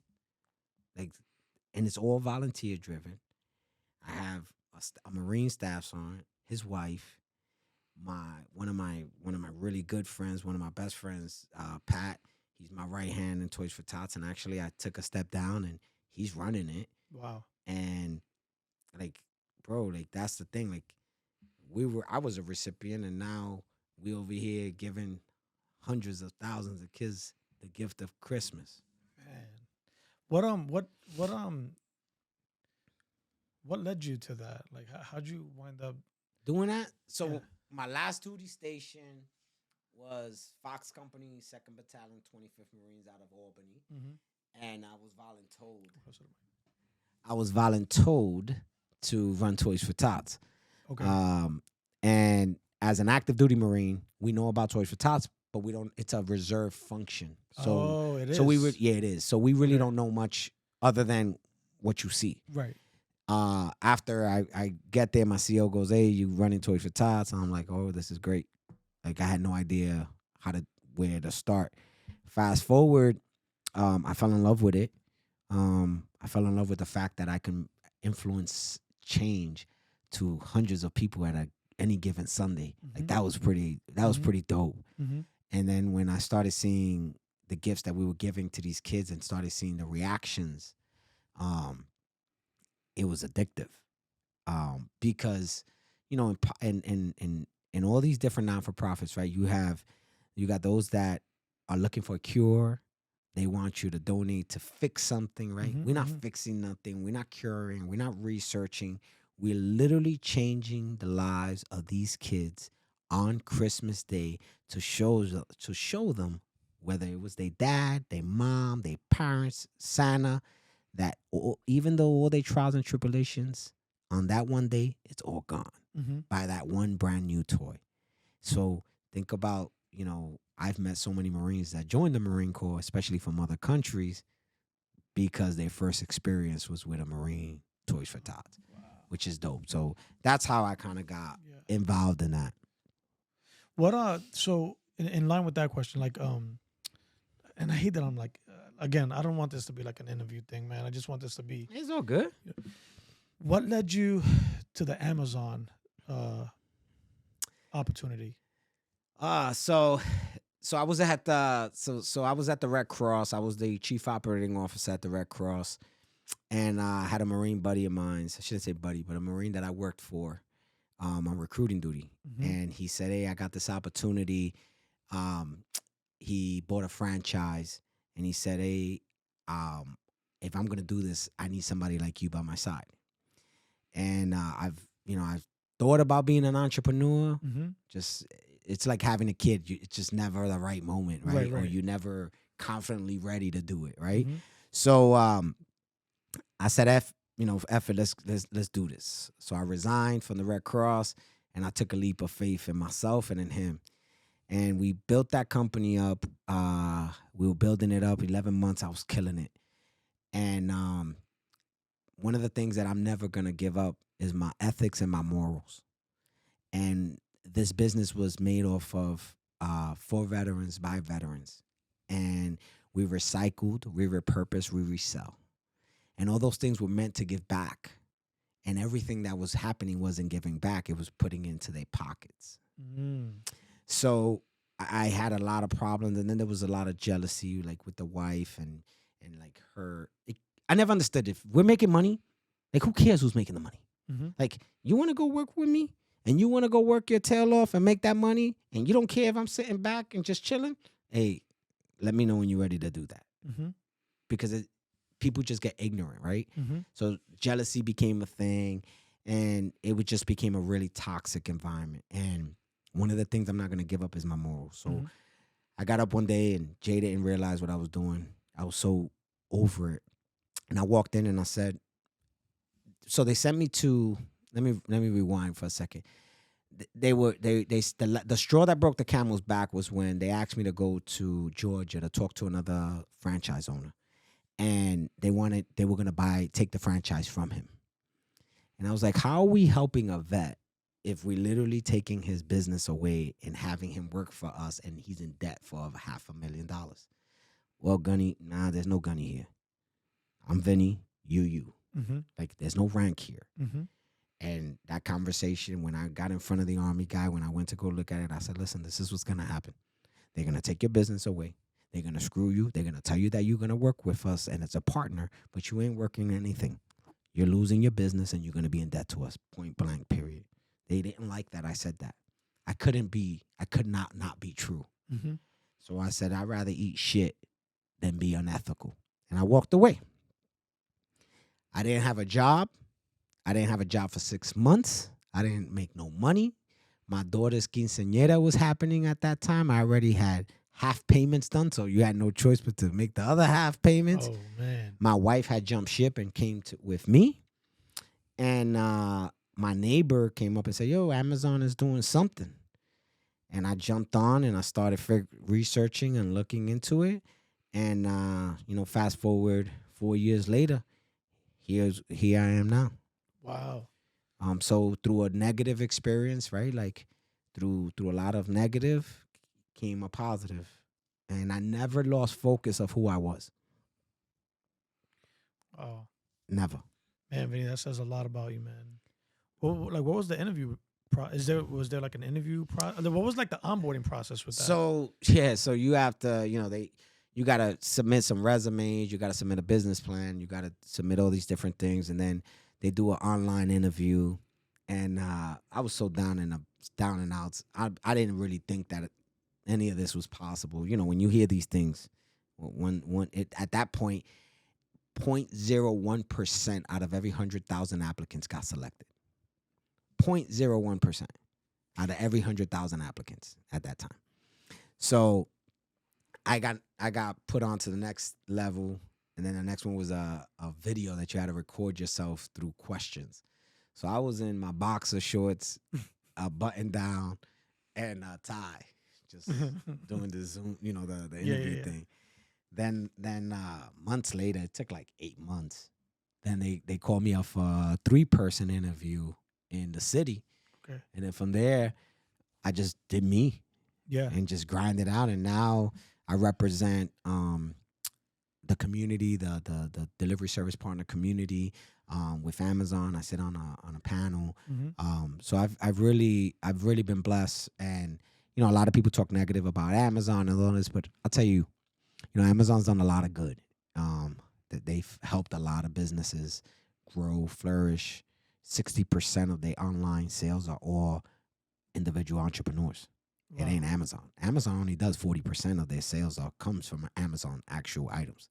60% is individual businesses. Wow, didn't know that. Yeah, so it's a lot of what Amazon has made owners, business owners, and entrepreneurs for sure. Man. So like, do you see yourself? I mean, I know you were like talking about like you're gonna like scale it some more, and you're looking to like bring these other folks along with you that have started from the very beginning with you. But is there any talks of probably like extending yourself out or adding on? Yeah, so we definitely so Mo is opening up his own delivery service. Oh, he is? Company. Yep. So that's cool. He got nominated for mentorship to ownership. So super proud of that. And we working on different projects now. So we got some stuff over in Puerto Rico. We got some stuff in Dominican Republic that we're working on. Oh wow. We doing some things, and through the process of what we're doing, we also creating new entrepreneurs and giving the ability for those who want it and go get it. Man, that's awesome, man. I think again, going back to like just being resilient, finding the way, leading by example. I mean, you've just been doing it for so long. I think it's just like a natural, it's just part of your DNA at this point. It's been it's what we call hustle, right? Mm-hmm. Like what everybody calls business, we call a hustle. Mm-hmm. We've been on the hustle since, there's so many different, we said it earlier, remember Spring Street, like you were a lifeguard and we were doing parties in different, like we made, we made lemonade with the lemons we were given. Mm-hmm. And now we've just taken, we own lemonade stands and stores and everything else. But like think about this though, right? Like some 20-something years ago, the fact that like fast forward to current day where you can set up a studio in your house, set up some microphones, and I'm not trying to like make it sound like, it's the most easiest thing because it's not. Maybe for some it is, but for me, this has not been easy. I'm telling you, like one of the things that I've done, I'll share with you later, is as I was doing all this with Spark.N.Stride, like what I would do is I was like, you know what? Maybe it'd be a good idea if I just had like a camera rolling, like while I'm like doing stuff. You know what I Mhm. mean? Just to capture like, it's like some B-roll from like behind the scenes. Dude, like there were nights I'd be in here stressed out, like trying to figure this stuff out, trying to figure out the audio, trying to figure out the cameras. Like I don't have a team of people come. There's no like, eventually I hope to have a team assembled, but but you and I just know like Yeah, but trial and error. You got to figure it out yourself. I can't train anyone on something that I don't know how to use myself. You know what I mean? bro, that's like with me and Mo, we make we laugh all the time, right? Because right now we have 14 supervisors just for Ariel. We got 2 managers, 2 assistant managers, right? And I did everything by myself. Wow. I went from 5 trucks to 40 trucks by myself with zero help, just Jay and I. Wow. Jay would handle the phones. We started work at 4 o'clock in the morning and we didn't finish till 11 p.m. at night. Wow. 7 days a week, right? So when I look at my 14 supervisors and they'll fumble the ball, and I'll be like, really? And they go, well, and we ain't going there, bro. Like we just fumbled the ball. There's no reason for an excuse. Like I've been there, done that. I got the T-shirt, right? To your point, that's my biggest drive, and any entrepreneur, anybody, I tell them, you can't tell someone what to do until you know how to do it 110%.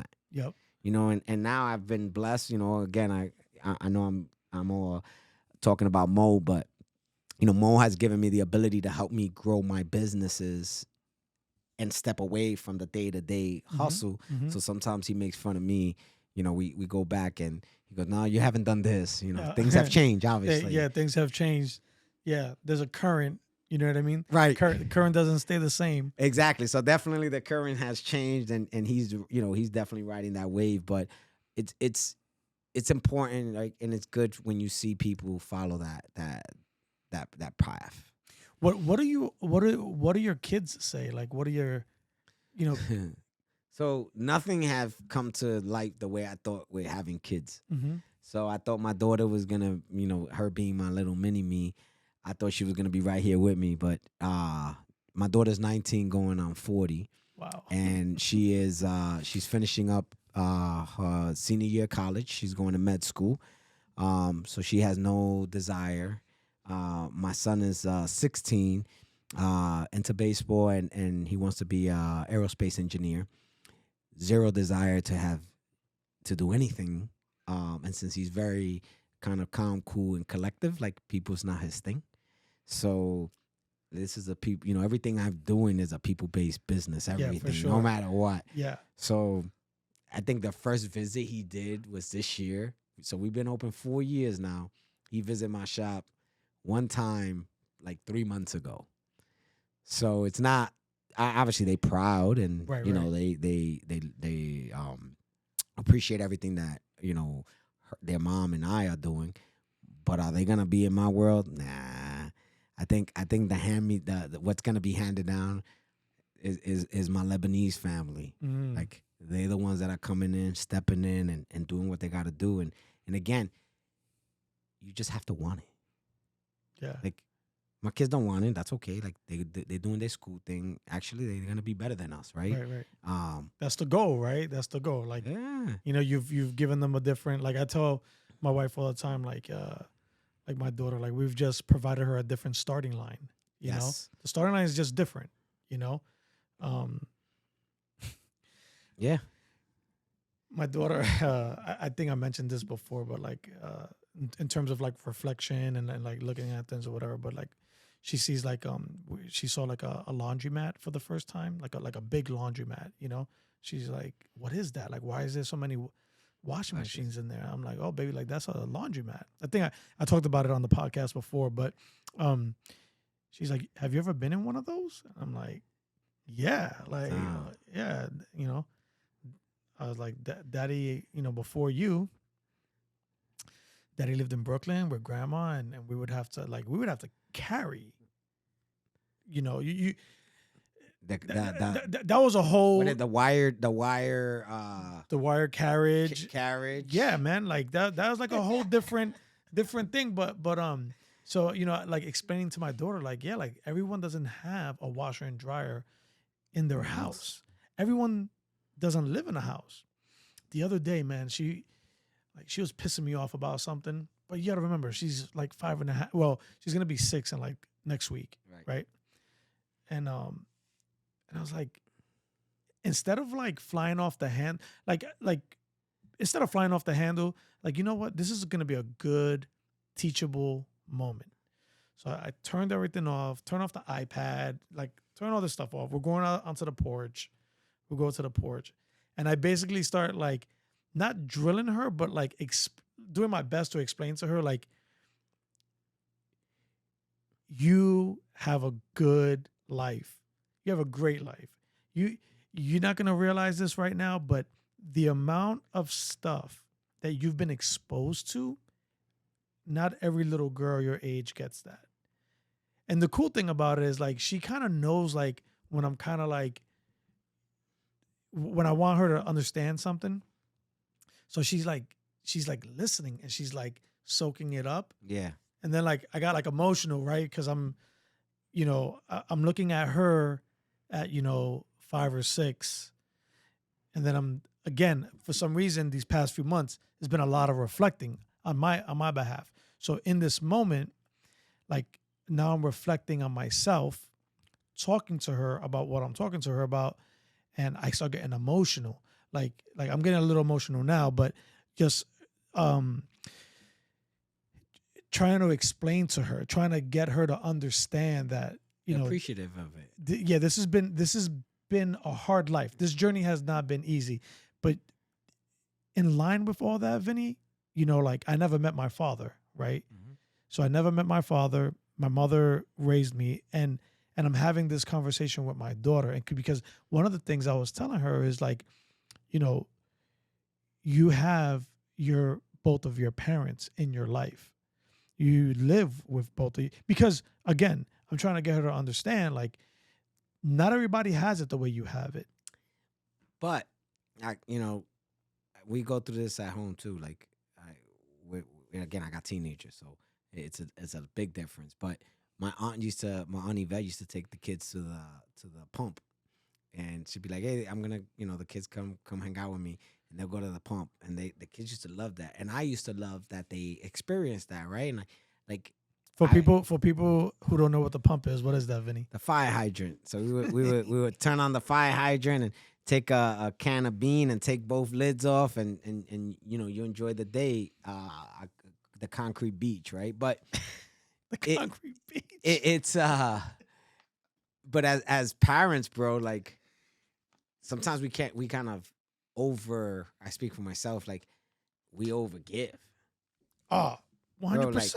Bro, like, as soon as when I lived through my sons a lot of times, and I'm not embarrassed to say it, like, mm-hmm. I wish I kept on the baseball thing, right? But like, as soon as he started getting real into baseball, like, I'm buying batting cages and this and that, and like, for him is normal, right? Yeah. But that ain't normal. Right. At all. It's normal now. Yeah. But it ain't normal at all. Like, where we come from, that's not the normalcy. So sometimes we gotta be careful on the expectation too, because that's a really good point. That's a really good point. Like, this is your daughter's normal. Like, this is normal for her. So when she's frustrated and you want to bring her back to reality, guess what? That was your reality. It ain't nowhere near hers. And we can't expect them. And I'm, as you saying this, like, I'm reflecting on myself, and I gotta go back home and tell my son, like, my bad. Like, I'm really stern with him because I have a certain expectation, because I do everything. Like, I like to say I'm the man wife sometimes. I do the laundry at home. I do all that stuff. And I look at my son and I'm like, bro, I make you a bed in the morning. You can't, like, take out the trash.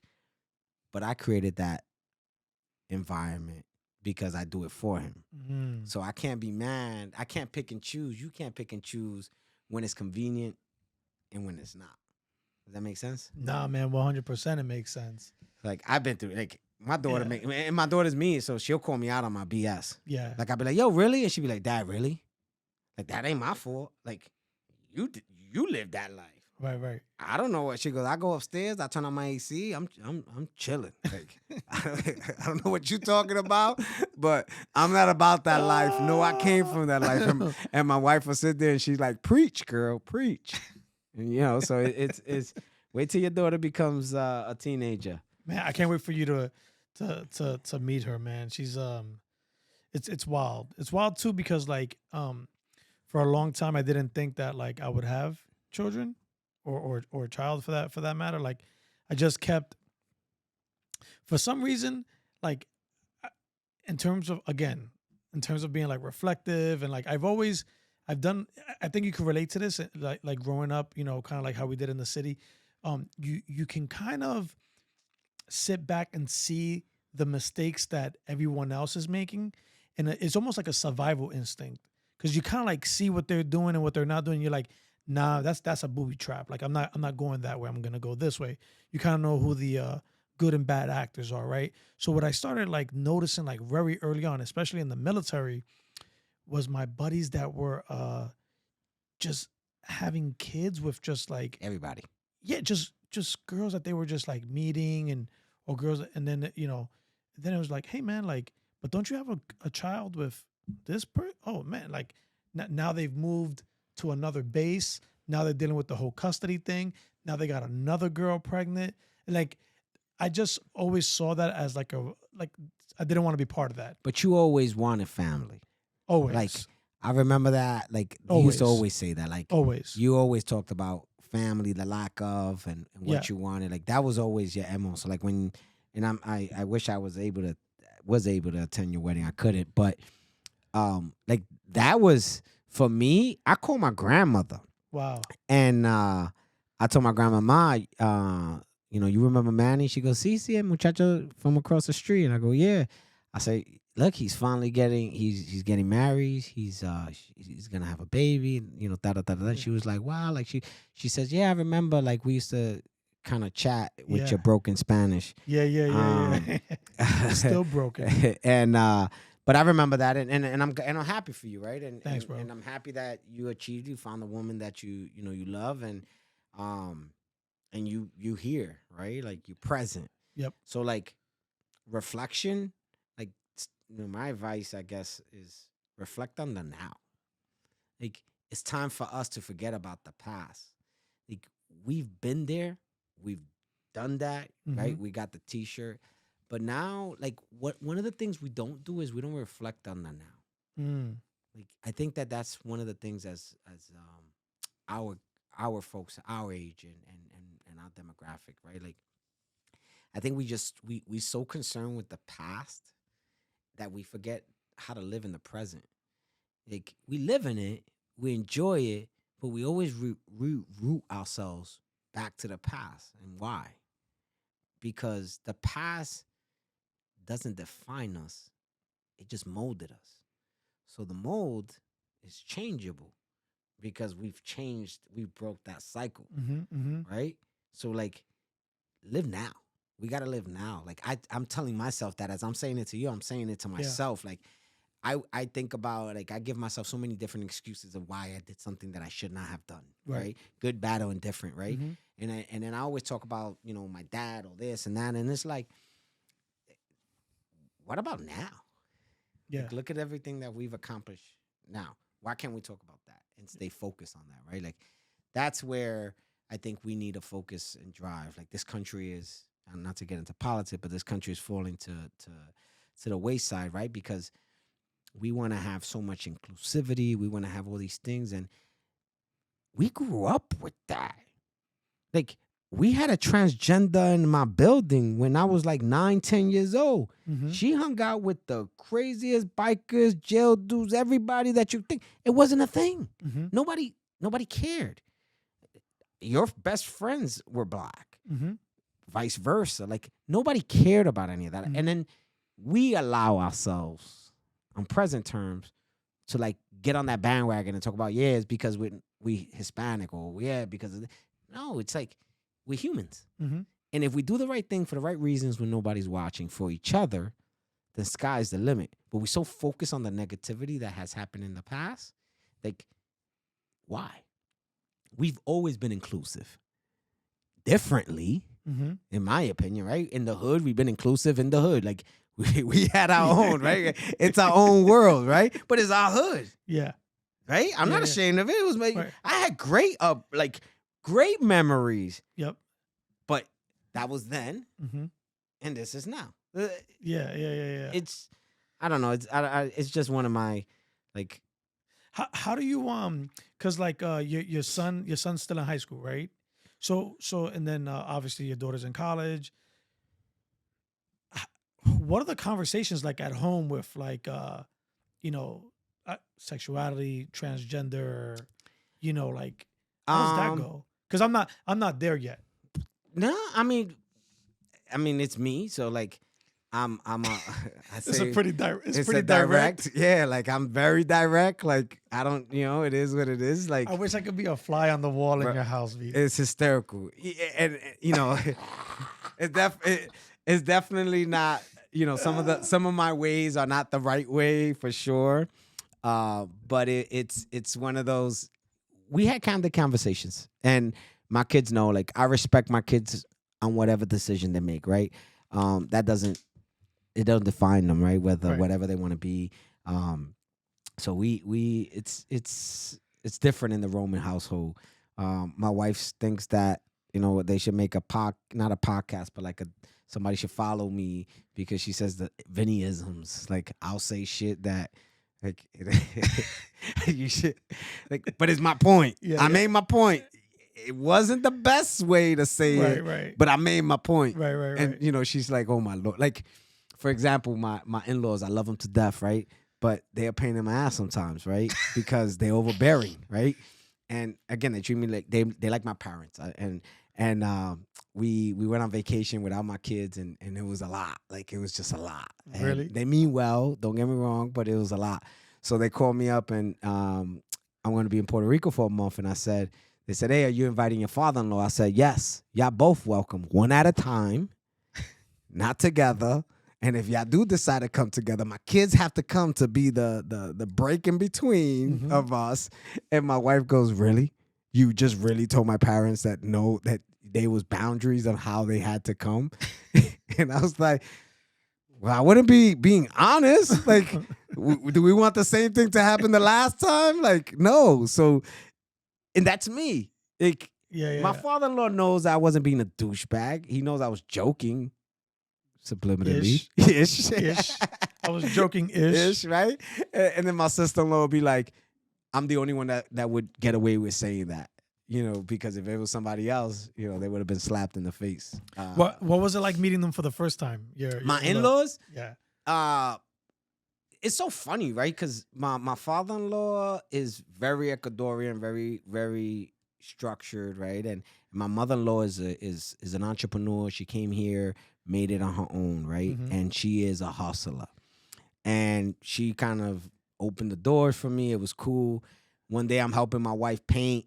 This is the first time I met her dad, and she was like, it's late, stay over. And I was like, you sure? Like, and my mother-in-law said, yeah, stay here.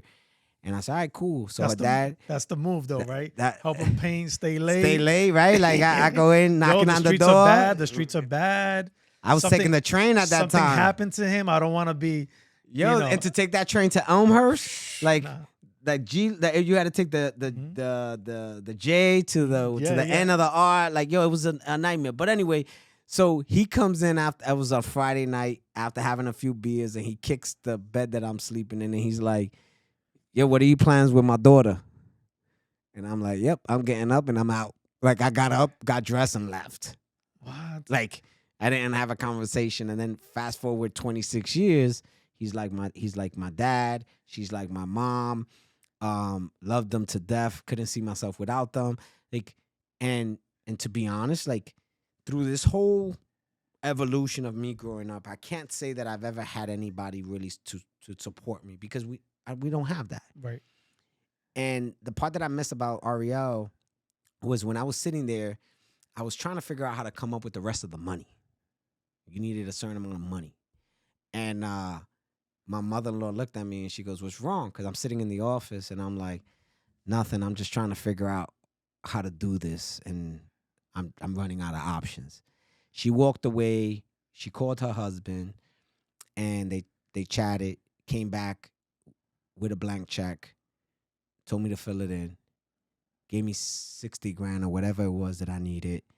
Nobody's ever done that for me. And she says, "I don't believe in this Amazon thing, but I believe in you." Like, that was her words. And like, who does that? Right. Right? Like, it was an amazing feeling, especially, me not really knowing, like, having relationships like that with my family, with my parents, excuse me. Like, that was dope. And, I owe a lot of this to her belief in me, Right. which is dope. So my in-laws, dope. Like, I love them to death, even though they're a pain in my ass. I still love them to death. Oh man. My father-in-law would call my wife to ask why I didn't answer his phone call. Like, not to say hi to her. He'd be like, "Yo, I just called your husband. He didn't answer." Like, why? She's like, "I don't know." That's how our relationship is. Wow. Like, it's dope. It's a blessing. For Man, sure. I'm just really sitting here just like it's like I'm in a good space, man. I'm in a good space, like having you here, hearing you, listening to you. Like, if you would have told me like 20 something years ago that we'd be doing something like this, Nah. like yeah, like you're bugging. Nah. Bro. We've done the you've done all that. You had an actual job. Like, you had the lifeguard thing going.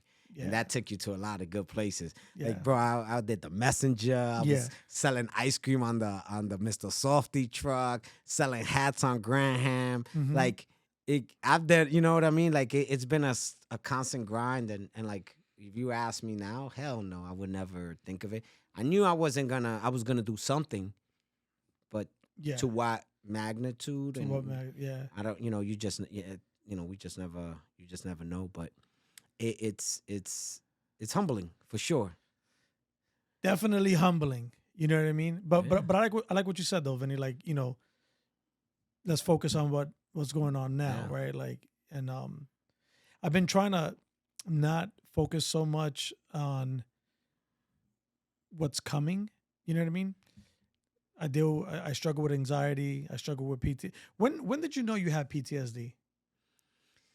When I had back surgery and they gave me, I never took like those strong meds, like, and I started seeing like dead people straight up.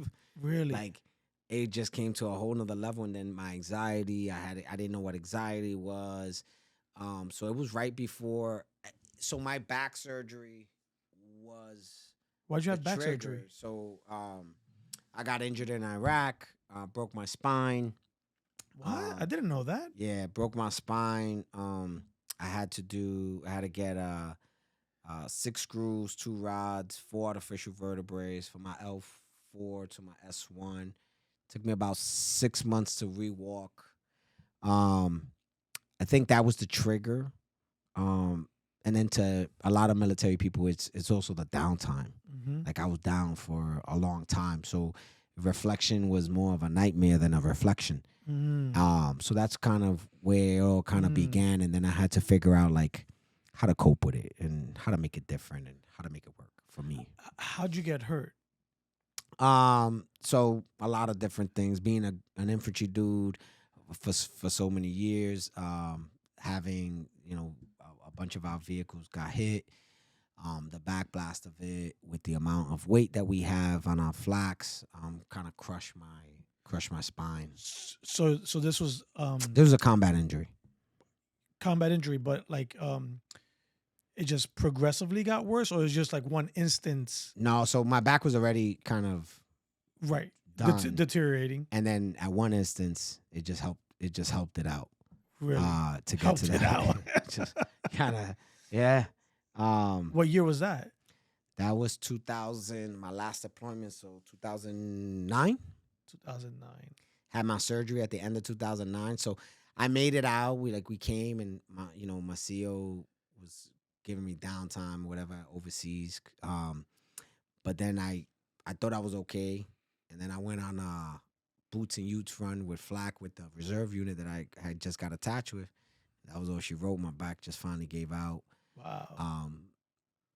But it was because I was still kind of that adrenaline, believe it or not. And then as soon as you get back from overseas, you come home 2 weeks later, you're right back into the grind. Right. So that's kind of like that whole spill. So it was more of my body was still holding on. Yeah. And I didn't realize how bad I was injured until it kind of caught it. So it took a lot out of me. Definitely took a lot out of me. But so after the surgery is kind of like when you started like noticing like my behavior, yeah, my patience, get agitated. I felt like I was losing myself. And then again, different triggers. I was not really into the people thing and being into like large crowds and which is wild because for guys like us, we thrive in those environments. Yeah. Right? Like normally we're both outgoing guys. We were both recruiters. We were, we understand the power of like. But that's the flight. That's the flight or flight syndrome, right? That's one of my diagnoses. So with flight or flight syndrome, right? So it's you're trying to figure out things that aren't even there, right? So you super vigilant, right? And you super agile, right? So you're constantly so it becomes overwhelming at some points, right? So learning to deal with that, it was tough. I spoke to like the psychologist that he was a Marine, and like I had a tough time listening to him because I'm like, you've been to combat, I've been to combat, you're not broke, I'm broke. Like, why? Right? So like it was really tough conversations until I finally had my aha moment, and I had a kind of a breakdown and just kind of regrouped and just kind of take it a day in and try to figure out what makes me happy, what makes me tick, right? How to focus on the things that matter and kind of try to diminish the things that don't, right? So the things you kind of make up on every day. That's why, like I said, is focus on now because I want to forget all the past. Did you realize you had the anxiety at the same time as the PTSD? Yeah. It all kind of because I've never been hurt. I've never been, other than just bumps and bruises here and there. I've never had any surgery other than my tonsils. So for me to live, to go through this massive thing, it was a game changer. And then, to say, man, I've been in this gun club my whole young adult life. Now I gotta go. Yep. Like that's scary. Yeah. It's scary. So, it took a lot. It took a lot out of me, right? I'm walking. I was, in my 30s, walking with a walker. Like, people looking at me and I'm so sorry. Like, that was worse. Yeah. Than I'd rather you ignored me at that time, right? Like it was just worse. So, like it was hard, man. It was hard. It was hard, and I got my one of my favorite cousins. He's like my brother. He just had a heart attack like 2 days ago, and he's having like a speech thing, and his and trying to walk, and I text him. We were texting back and forth, and I said, bro, like now we got something else in common. You helped me get through my trials and tribulations. Now we got to get through this with you together, because it's demoralizing, right? Like when you look at a young man and you see him kind of crippling around, it's humbling. And sometimes with people's good intents, it's actually not that good. So he had a heart attack. How old is he? Yeah, he's in the 50s. I think he's 52. Wow, that's young. Yeah, so he just. And I hope he comes through. I hope he recovers. Me too, man. That's my road dog. But Lou's he a fighter. He a fighter. He'll be all right. It's just a matter of determination, right? Like how much we want to go back to normal. So it's no different than life, right? Like this is just another curveball. So he's another Brooklyn Knight, and he just got to go through it, and we support him. The difference is we have that network. Right. We understand that now. So there's like my family has like a history of like mental illness, and how you hear these stories about like my grandmother, my mother. There's just there's history there, right? I just wonder because like they used to say that like that my grandfather passed away a while ago, but I never got a chance to meet him or develop a relationship with him. But all the stories I ever heard of him were like they were just the narrative was just that like he was a womanizer and he was like abusive and I just wonder like this is somebody who had 13 children, um was a truck driver, and I guess like the way they like describe it is that he would have his episodes or his moments, and then he would just like leave and like go like on an extended like road trip, like not road trip, an extended Work. trip, work trip in the truck. And I just wonder if maybe he was maybe struggling with something, For sure.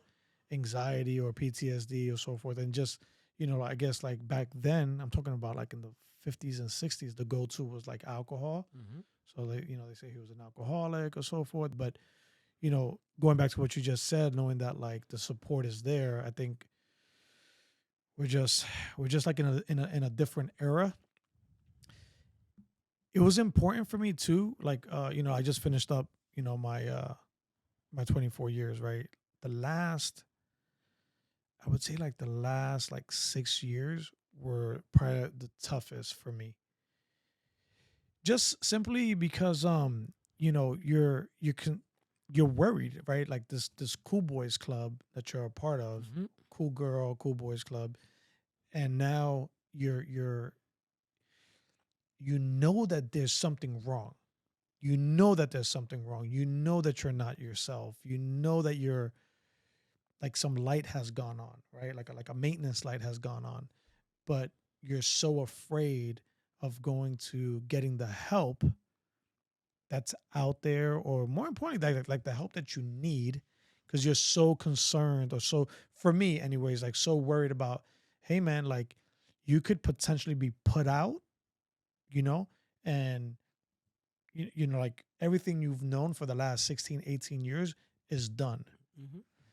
So, but what I'm getting at, Vinny, is just that things have changed. Clearly, we're like in a new era, and I still think that although there is help for mental health, although there is all these different opportunities and all these helping agencies, I think the stigma is still there. Yeah, I mean, for sure, it definitely is, and it always will, right? But it's up to you to change that narrative. Like I wear mine with a badge of honor. I'm not embarrassed. I'm not ashamed. It's what I've been through and what I've accomplished and who I am.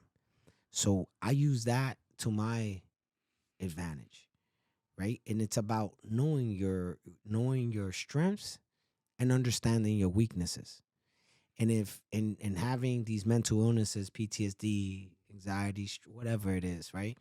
It's understanding that you have it, acknowledging that you can cope with it, right? But also knowing where to get the help from.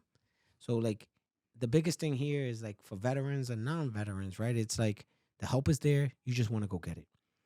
Don't be embarrassed of it. Own it. Embrace it, because there's someone else that you can touch and you can make a difference in their lives if you really live that life that way. Mm-hmm. Does that make sense? Yeah, for sure. Like, and don't ever be afraid of owning to that. Mm-hmm. Like I don't care who it is. I've been in meetings and buildings with really high officials, important folks, and I go out there and I have no problem to say, hey, how you doing? My name is Albert Roman, aka Vinny, and I do live with PTSD. Silence in the room, right? And what I go back and say, why this is not a sympathy gathering. This is me letting you know who I am and what I'm dealing with, and this is the outcome, right? Because if you courageous enough to just go out there and throw it out, who's gonna tell you any different, Mm-hmm. right? But what you're gonna end up doing is getting that one person that was afraid in the corner to come to you and talk to you. So you made a difference Mm. all day. That's the differences now Mhm. and then. Yeah. So it's there. Yeah. And that's the good feeling. And that's the that's the good feeling about all this. It's being able to say like you can influence, make change just through your story. Right? It's so true, man. It's really, really, really true. Because for the longest time, I feel like during my time in the Air Force, I wore like a bunch of different like masks. You know what I mean? They didn't want to appear to be too hood. They didn't want to appear, they didn't want to play too much rap music, too much hip hop. Wanted to kind of like fit in, wanted to be likable, affable, right? All of the above. All of the above, right? But after a while, you're just kind of like, for how long can you keep that up? It's forever evolving, right? Because I just asked my wife this question. I asked her, since I've been an entrepreneur before, I was all about like the Red Cross. I'm wearing suits and ties every day, right? Mm-hmm. And when I go network, I'm always dressed up, right? Mm-hmm. And I say, I don't know if that's me. So like I'm still trying to find who I am. Mm-hmm. And I just turned 45. Mm-hmm. So like, am I the, hat to the back, t-shirt, jeans, sneakerhead guy? Mm-hmm. On Mondays. On Tuesdays, I'm the guy with the suit and tie. On Wednesdays, I'm wearing a hoodie and like it doesn't matter, right? Because nothing or no one defines us. It's about how you see yourself in the mirror and how you want to define yourself. So like those days that we owe anybody anything are over. We don't report in and we don't report out. Those shits are over. Like, right? So like I don't have to worry about Joe Schmuckatelli thinking about me in any way. Like, when I go to these Amazon meetings, it's funny, right? Because back when I first started, I'm like all dressed up. And now it's like I go in shorts and a t-shirt because everybody else in the room, that's their culture in Amazon side of the world, right? Right. But I'm adaptable. So Yeah. I adapt. Yeah. Which I think that's cool though. Like, It's awkward sometimes. Like Yeah. sometimes I'm thinking like I'm going into these big meetings and I'm like, all right, I'm going dressed up, and then I show up, they got t-shirts and pants and a vest, right? Like the reflective vest, and I'm like here we go again. Like this is odd, right? But I don't owe them nothing, right. and they don't owe me anything. So like at this point is no one cares, and that's the point that I was trying to make from the beginning. Is like no one cares about what we're doing anymore because we're not punching in and punching out. The only one that cares is when you look into the mirror and you look at yourself and you ask yourself, did I achieve what I wanted to achieve today, tomorrow, or whatever the hell you want to ask yourself, right? Mm-hmm. So, hey, I look good today, whatever, right? I feel good. Yeah. Yeah. Like that's the important part. That's what we're forgetting about. Like whether you want to sleep in all freaking day or you want to go out and hustle all day, you made that choice. You don't owe anybody anything. And it's just a matter of how you deliver that message. To me.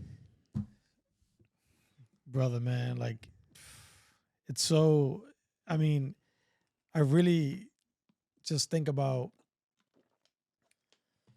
a lot of what you're saying, Vinny, like is going to resonate with a lot of people.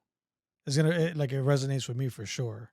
You know what I mean? Like I know that there's like, there's folks that are going to listen to this and they're going to be like, man, like I needed to hear that. You know what I mean? It goes a long way, man. I think the cool part about it though, man, is just like you were saying like before, like the evolution of like, ourselves as individuals. It's just definitely the opportunity to evolve though. You know what I mean? Like some folks don't get the opportunity to evolve. No, I disagree with you. Everybody has the opportunity to evolve. It depends on they want it. You had the same. So Go back to the where you lived.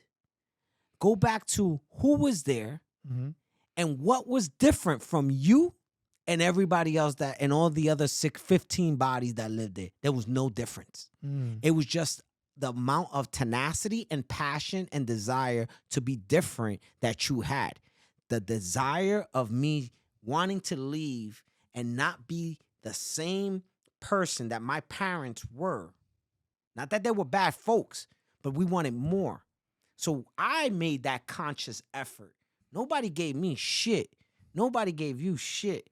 You went out there and you took it. So everybody has a chance. The chance is look at yourself in the mirror, give yourself a goal, and go get it. Sky's the limit.